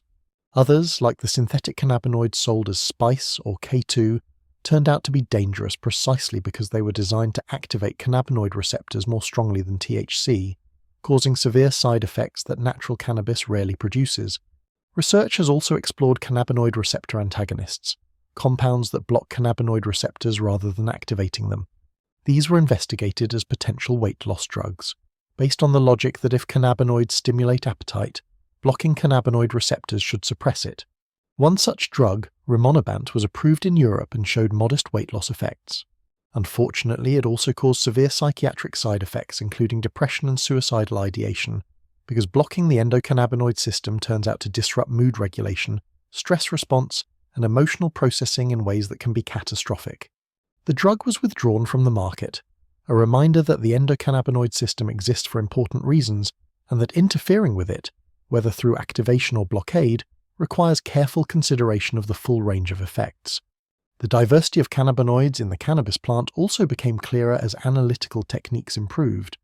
Beyond THC, cannabis produces cannabidiol or CBD, which doesn't cause intoxication but has various pharmacological effects, and has become popular as a therapeutic agent. There's cannabinol or CBN, cannabigerol or CBG, tetrahydrocannabivarin or THCV, and dozens of others, each with potentially different effects and therapeutic applications. This chemical diversity means cannabis isn't just THC delivery system, but rather a complex mixture of compounds that interact with the endocannabinoid system and other biological targets in various ways. The concept of the entourage effect, the idea that cannabis compounds work together synergistically, producing effects that are different from isolated cannabinoids alone, emerged from this understanding. Whether the entourage effect is real and significant, or whether it's mostly a marketing concept used to justify whole plant cannabis products over pharmaceutical preparations, remains somewhat controversial and is still being researched. But its understanding the endocannabinoid system also opened up investigation of what happens when it's dysregulated. Clinical endocannabinoid deficiency has been proposed as a potential explanation for conditions like fibromyalgia, migraine, and irritable bowel syndrome, conditions characterized by pain, inflammation, or neurological symptoms without clear structural pathology. This remains somewhat speculative, and defining and diagnosing endocannabinoid deficiency is challenging, but it's an active area of research. This genetic variation might explain why different people respond so differently to cannabis. Some find it pleasant and therapeutic, others experience anxiety and paranoia, and still others don't feel much effect at all. Your endocannabinoid system's baseline characteristics, determined partly by genetics and partly by environmental factors, influence how you respond to cannabis, which suggests that someday, genetic testing might help predict who will benefit from cannabinoid therapy and who might experience adverse effects. Research into the endocannabinoid system is ongoing and continues to reveal new complexity. Additional receptors beyond CB1 and CB2 have been proposed, though their significance remains unclear. Interactions between the endocannabinoid system and other neurotransmitter systems continue to be elucidated. The role of endocannabinoids in development, aging, and various disease processes is being investigated, and therapeutic applications continue to be explored for conditions ranging from epilepsy to chronic pain to mental health disorders. What's remarkable is how much has been discovered in relatively few decades of research, and how much that research has vindicated the traditional medical uses of cannabis that prohibition had suppressed. Victorian physicians prescribed cannabis for pain, spasticity, sleep, and appetite, exactly the conditions where modern research has found the strongest evidence for efficacy. Traditional uses in various cultures included treating anxiety, inflammation, and various other conditions that endocannabinoid system research suggests are plausible therapeutic targets. The accumulated wisdom of centuries of use, dismissed and prohibited in the 20th century, turns out to have been onto something that science is now confirming through molecular and clinical research. The story of discovering THC and the endocannabinoid system is ultimately a story about science overcoming politics and propaganda. Despite prohibition, despite stigma, despite funding challenges and legal obstacles, researchers pursued understanding of how cannabis works and discovered something fundamental about human biology in the process. They revealed that the body has an internal system for producing and responding to cannabis-like compounds, that this system plays crucial roles in health and disease, and that understanding it opens up therapeutic possibilities that prohibition had closed off. McCullum, now in his 90s, has continued working and advocating for cannabis research throughout his career. He's seen the field he essentially created grow from a marginal area, pursued by a handful of dedicated researchers, to a major field of biomedical investigation, with thousands of scientists, substantial funding, and growing clinical applications. He's witnessed this transformation from mystery to mechanism, from superstition to science, is exactly what should have happened a century earlier but was prevented by prohibition. That it happened at all, that researchers persisted despite obstacles, that knowledge eventually prevailed over ignorance, gives some reason for optimism about the eventual triumph of evidence over ideology. But it also should make us angry about what was lost during Prohibition's dark age for cannabis science, about how many therapeutic applications were delayed or prevented, about how many patients suffered needlessly because research was suppressed and medicine was criminalized. The endocannabinoid system's discovery stands as one of the most important findings in neuroscience and pharmacology in the late 20th century. It all started with an Israeli chemist riding a bus with a bag full of illegal hashish, determined to understand what cannabis actually does and willing to do the work to find out, regardless of politics, prohibition, or conventional wisdom suggesting that some questions shouldn't be asked. This is where our story gets genuinely enraging, because the war on drugs, and marijuana prohibition as its most visible and widely enforced component, wasn't a mistake made in good faith. It was But this chapter isn't entirely bleak, because simultaneous with the drug war's escalation, a grassroots movement of patients, activists, and ordinary people began fighting back, eventually forcing the reopening of medical cannabis access despite fierce federal opposition. Let's start with Richard Nixon, who in 1971 declared drug abuse public enemy number one and effectively launched the modern war on drugs, though drug prohibition was obviously much older. According to John Ehrlichman, one of Nixon's top advisors who was later imprisoned for his role in Watergate crimes, the drug war was explicitly designed as a political weapon. In a 1994 interview, Ehrlichman was remarkably candid. The Nixon campaign in 1968 and the Nixon White House after that had two enemies, the anti-war left and black people. We knew we couldn't make it illegal to be either against the war or black, but by getting the public to associate the hippies with marijuana and blacks with heroin, and then criminalizing both heavily, we could disrupt those communities. We could arrest their leaders, raid their homes, break up their meetings, and vilify them night after night on the evening news. Did we know we were lying about the drugs? Of course we did. Now, this quote is sometimes disputed. Ehrlichman's family has questioned its authenticity, and it only became public decades after the interview allegedly occurred. But even if that specific quote is questionable, the pattern it describes is amply supported by evidence from multiple sources. Nixon's drug war escalation coincided with rising opposition to the Vietnam War and growing civil rights activism. Drug enforcement was concentrated in minority communities despite similar drug use rates across racial groups. And the political benefits to Nixon and Republicans from appearing tough on crime and drugs were obvious and substantial. Whether Ehrlichman said exactly those words or not, the drug war functioned exactly as he described. The Controlled Substances Act of 1970 created the modern federal drug classification system, establishing 5 schedules for controlled substances based supposedly on medical value and abuse potential. Schedule I, the most restrictive category, was defined as substances with high abuse potential, no accepted medical use, and lack of accepted safety. Marijuana was placed in Schedule I, along with heroin, LSD, and other drugs deemed most dangerous and medically useless. Schedule II included cocaine and methamphetamine, considered dangerous but with accepted medical uses. The lower schedules covered drugs considered progressively less dangerous and more medically useful. This classification was supposed to be based on scientific evidence and medical consultation. In practice, it was nakedly political. Marijuana was placed in Schedule I temporarily pending review by a commission Nixon appointed to study the issue and make recommendations. In 1972, the commission issued its report recommending that marijuana be decriminalized for personal use, that simple possession should not be a criminal offense, and that the government should discourage use through education rather than criminalization. Nixon, he wasn't interested in evidence-based policy.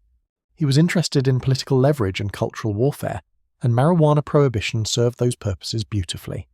The subsequent rescheduling petitions filed over the decades, supported by medical evidence and expert testimony, have been rejected repeatedly by the Drug Enforcement Administration, despite recommendations from its own administrative law judges that marijuana should be rescheduled. Evidence has never determined marijuana's legal classification. Politics has.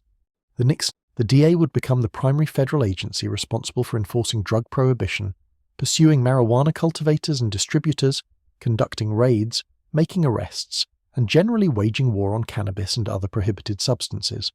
The DA's budget and authority would expand dramatically over subsequent decades, growing from a modest agency into a massive bureaucratic apparatus with billions in annual funding, thousands of agents, international operations, and virtually unchecked power to pursue drug enforcement regardless of evidence about effectiveness or harm. Nixon's drug war escalation continued until his resignation in 1974 following Watergate, at which point enforcement priorities shifted somewhat under Ford and Carter. Jimmy Carter actually supported marijuana decriminalization, calling for removal of criminal penalties for possession of small amounts. His drug policy advisor even testified before Congress that criminalization causes more harm than marijuana use itself, which was one of the more honest statements about drug policy to emerge from official Washington. But Carter's presidency was brief. His domestic agenda was largely thwarted, and his sensible drug policy instincts went nowhere. Then came Ronald Reagan, and the drug war went into overdrive in ways that would make Nixon's efforts look modest by comparison. Reagan launched his administration with rhetoric about getting tough on crime and drugs, tapping into public anxiety about rising crime rates, urban decay, and social disorder. Nancy Reagan's Just Say No campaign, ostensibly about drug prevention education, but actually more about moral theatre and political messaging, became the visible face of the administration's approach. But the real action was in legislation, enforcement, and funding that would transform the drug war from significant social problem into a catastrophic policy disaster.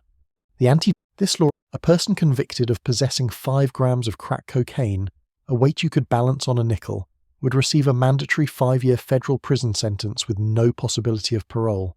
500 grams of powder cocaine, 100 times as much, triggered the same sentence, creating a 100.1 sentencing disparity between 2 forms of the same drug that had no pharmacological justification, but had very clear racial implications, since crack was predominantly used by African Americans while powder cocaine was more common among white users. For growing 100 marijuana plants triggered a 5-year mandatory minimum. 1,000 plants meant 10 years minimum. These weren't guidelines or suggestions. The sentences were automatic, inflexible, and devastating. The Anti-Drug Abuse Act of 1988 went even further, increasing penalties, expanding enforcement powers, and notably creating civil asset forfeiture provisions that allowed law enforcement to seize property allegedly connected to drug offences without even charging anyone with a crime. Asset forfeiture deserves its own discussion because it's one of the drug war's most perverse features, creating direct financial incentives for law enforcement agencies to pursue drug cases regardless of their merit or social value. Under civil asset forfeiture, police could seize cash, cars, homes, or other property if they claimed it was connected to drug activity. The property, for $700 in US currency, and the burden of proof was on the property owner to demonstrate that it wasn't connected to illegal activity, which is backwards from normal criminal procedure where the government must prove guilt. Law enforcement agencies could keep the seized assets, either directly or after dividing them with federal agencies, creating a profit motive for seizures. This led to predictable abuses. Homes were seized based on accusations that someone had sold drugs from the property, even if the owner had no knowledge and hadn't been charged with any crime. Cars were taken from people whose passengers had drugs without the owner's knowledge. The property owner could fight seizure in court, but that required hiring lawyers, travelling to court dates, and navigating a system deliberately stacked against them, all for the privilege of getting back property that was stolen by law enforcement in the first place. Asset forfeiture created terrible incentives, redirecting law enforcement priorities toward cases that would generate revenue rather than cases that would actually reduce drug-related harm. It led to racial profiling, with minority drivers disproportionately stopped and searched because law enforcement viewed them as more likely to have seizable assets connected to drug activity. And it violated basic principles of due process and property rights, taking property without conviction or even charges, requiring owners to prove innocence rather than requiring government to prove guilt, and generally turning the legal system into a mechanism for official theft. The drug war's impact on incarceration was staggering. In 1980, before Reagan's escalation, about 40,000 people were in prison for drug offences. By 1997, that number exceeded 400,000, a tenfold increase in less than 2 decades. The overall prison population exploded from about 500,000 in 1980 to over 2 million by the early 2000s, with drug offences being the single largest driver of that growth. The United States went from having incarceration rates comparable to other developed democracies to having the highest incarceration rate in the world, imprisoning a larger percentage of its population than any other country, including authoritarian regimes with far harsher legal systems. And these huge in some jurisdictions the disparities were even more extreme, 8-to-1, 10-to-1 or higher. This wasn't accidental enforcement bias. Police were deployed to minority neighborhoods. Stop-and-frisk policies targeted young Black and Latino men.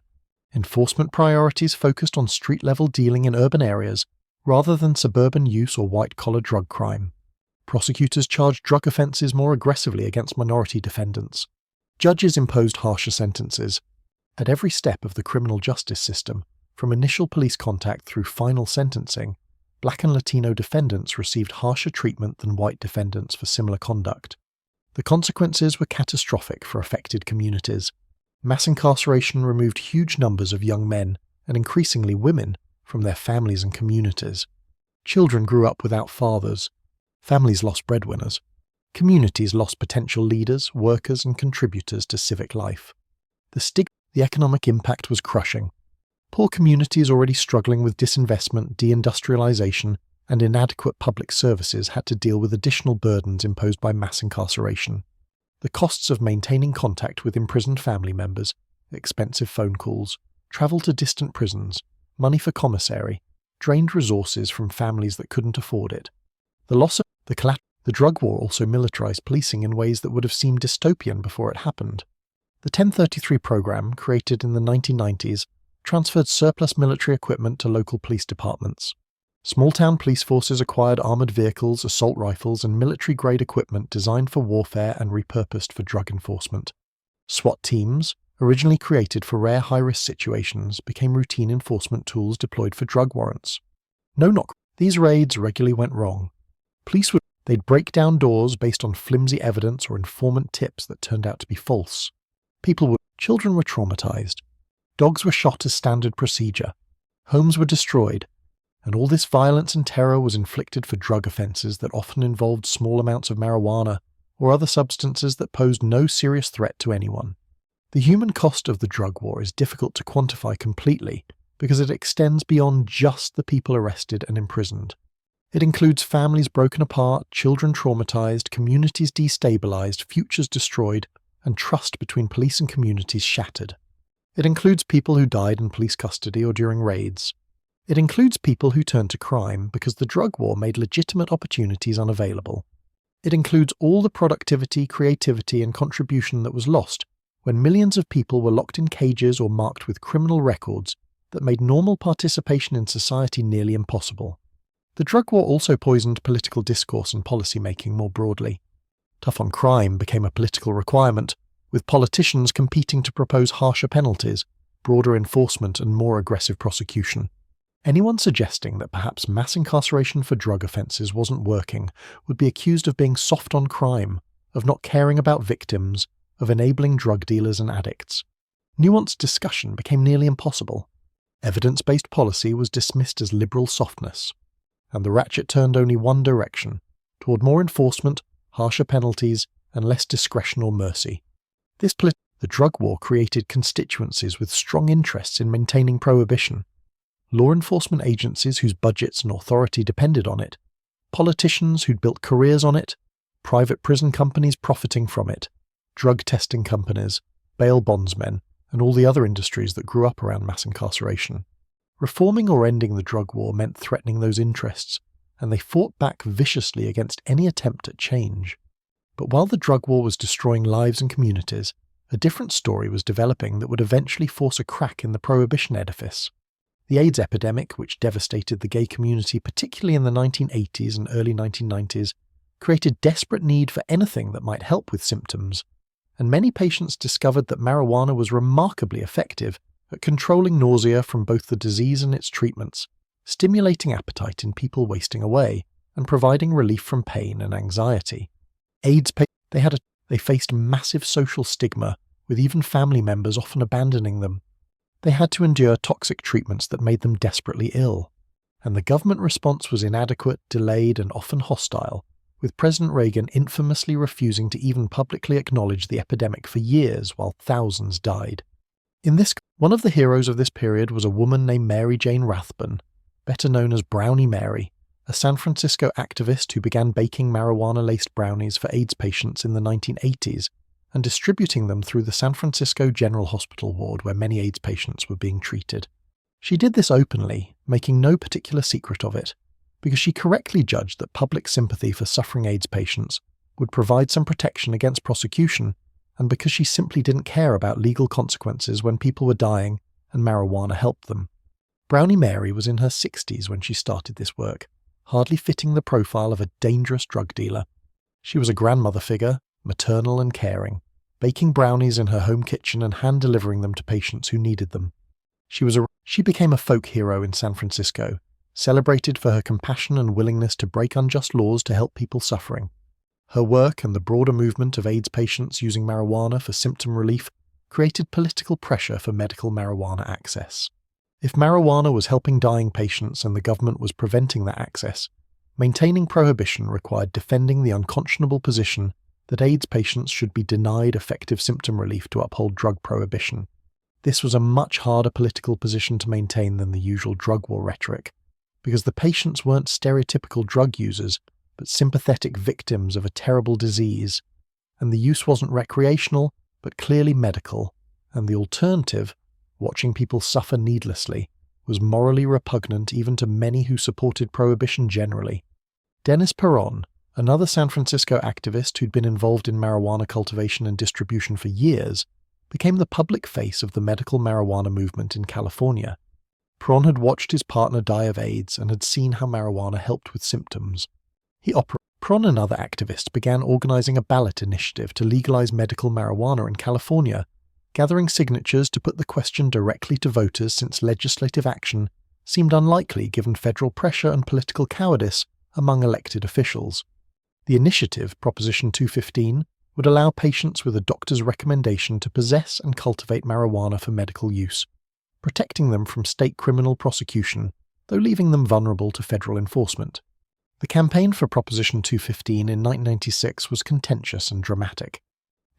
They emphasized physician support, noting that many doctors privately recommended marijuana to patients despite its illegal status. And they argued that seriously ill people shouldn't be criminalized for using medicine that helped them, which is a straightforward moral argument that's difficult to counter without appearing cruel. Opponents, including law enforcement organizations, federal drug enforcement officials, and prohibition advocates, argued that Proposition 215 was just legalization disguised as medical access, that it would lead to widespread recreational use under the guise of medical claims, and that it would undermine federal drug enforcement efforts. They claimed marijuana wasn't real medicine, that better alternatives existed for every medical condition, and that patients were being used as props by legalization advocates who didn't actually care about medical access. California voters approved Proposition 215 in November 1996 by a 56 to 44% margin, making California the first state to legalize medical marijuana. This was a watershed moment in cannabis policy, breaking the prohibition monopoly for the first time since the 1930s and demonstrating that voters were willing to defy federal law and drug war orthodoxy when presented with clear evidence that prohibition was causing more harm than marijuana use itself. The federal response was swift and hostile. The DA increased raids on medical marijuana providers in California, arresting cultivators and distributors, seizing plants and property, and generally doing everything possible to obstruct implementation of the voter-approved law.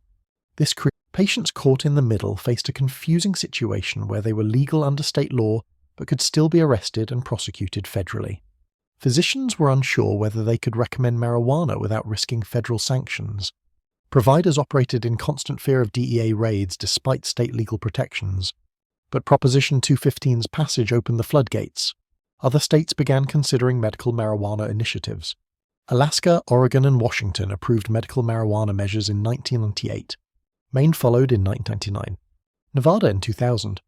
By the early 2000s, medical marijuana was spreading across the country despite federal opposition, driven by grassroots organizing, patient advocacy, and growing recognition that prohibition was indefensible when applied to medical use. Each state's program looked somewhat different. Some allowed home cultivation, others didn't. Some permitted dispensaries, others relied on cultivation by patients or designated caregivers. Some had restrictive lists of qualifying conditions, others gave physicians broad discretion.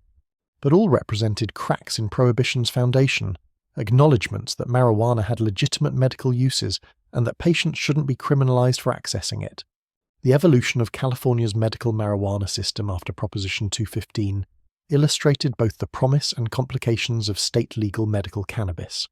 The initiative had been drafted relatively loosely, providing basic protections but not creating detailed regulations for cultivation, distribution, or verification of medical claims. This created space for a diverse medical marijuana industry to develop, including dispensaries, delivery services, cultivation operations, and ancillary businesses. But it also created confusion about what was actually legal and lots of grey areas that left participants vulnerable to prosecution. Some physicians began specializing in medical marijuana recommendations, operating clinics that would evaluate patients and provide recommendations for relatively modest fees. Anti-prohibition advocates celebrated this as expanding access. The truth was somewhere in between.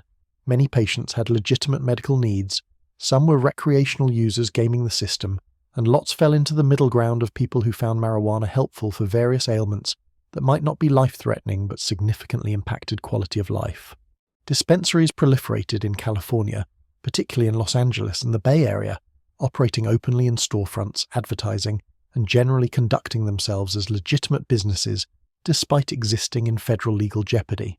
Some were, others, and many fell somewhere in between, trying to operate responsibly within an uncertain legal framework while dealing with the reality that banks wouldn't serve them, insurance wouldn't cover them, and federal agents might raid them at any moment. The conflict between state medical marijuana laws and federal prohibition created ongoing legal battles. In 2005, the Supreme Court ruled in Gonzales v. Reich that federal marijuana prohibition was constitutional even as applied to medical marijuana cultivated, possessed, and used entirely within a single state that had legalized it.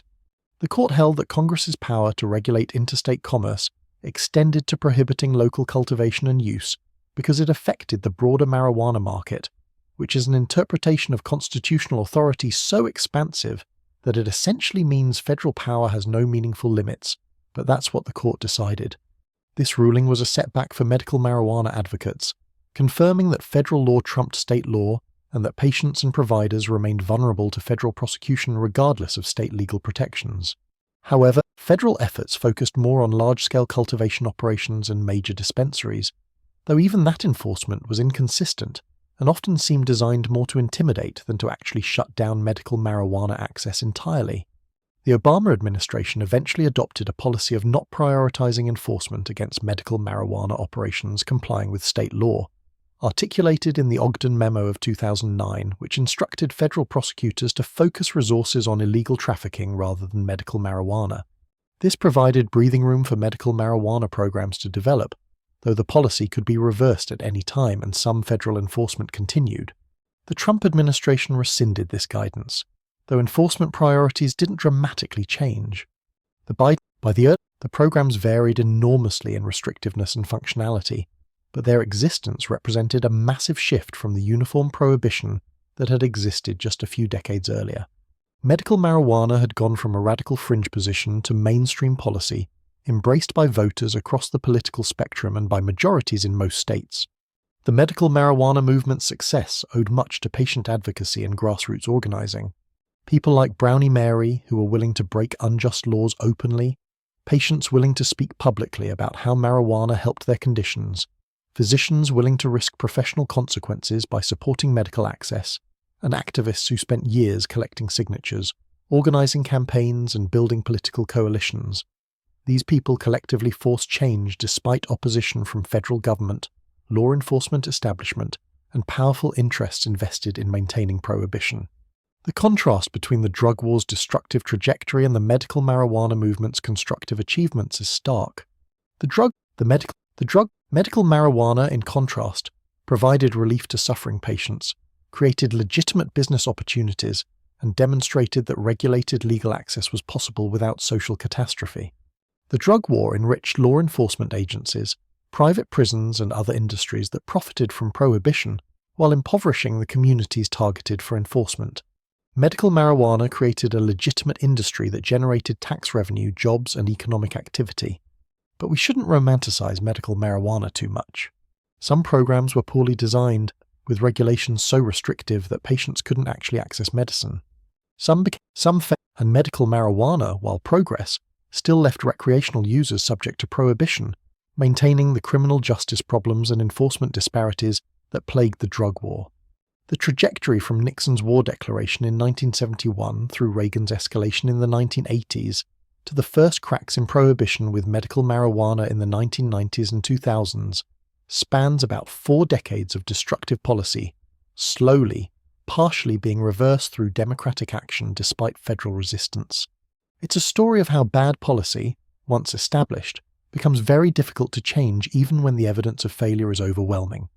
It's a story of how politics and culture war can override evidence and reason. And it's a story of how change finally begins when affected people organize, build coalitions, and force the issue through democratic processes. The war on drugs continues in diminished but still significant form. People are still being arrested for marijuana in states without legal access. Federal prohibition remains. International drug war policies continue to cause harm in countries where American prohibition is enforced through aid conditionality and diplomatic pressure. The mass incarceration crisis, though receiving more attention, hasn't been adequately addressed. Asset forfeiture continues. The collateral consequences of drug convictions still mark millions of people as second-class citizens. But the medical marijuana demonstrated that legal regulated access was possible. It showed that patients could use marijuana safely and beneficially under medical supervision. It proved that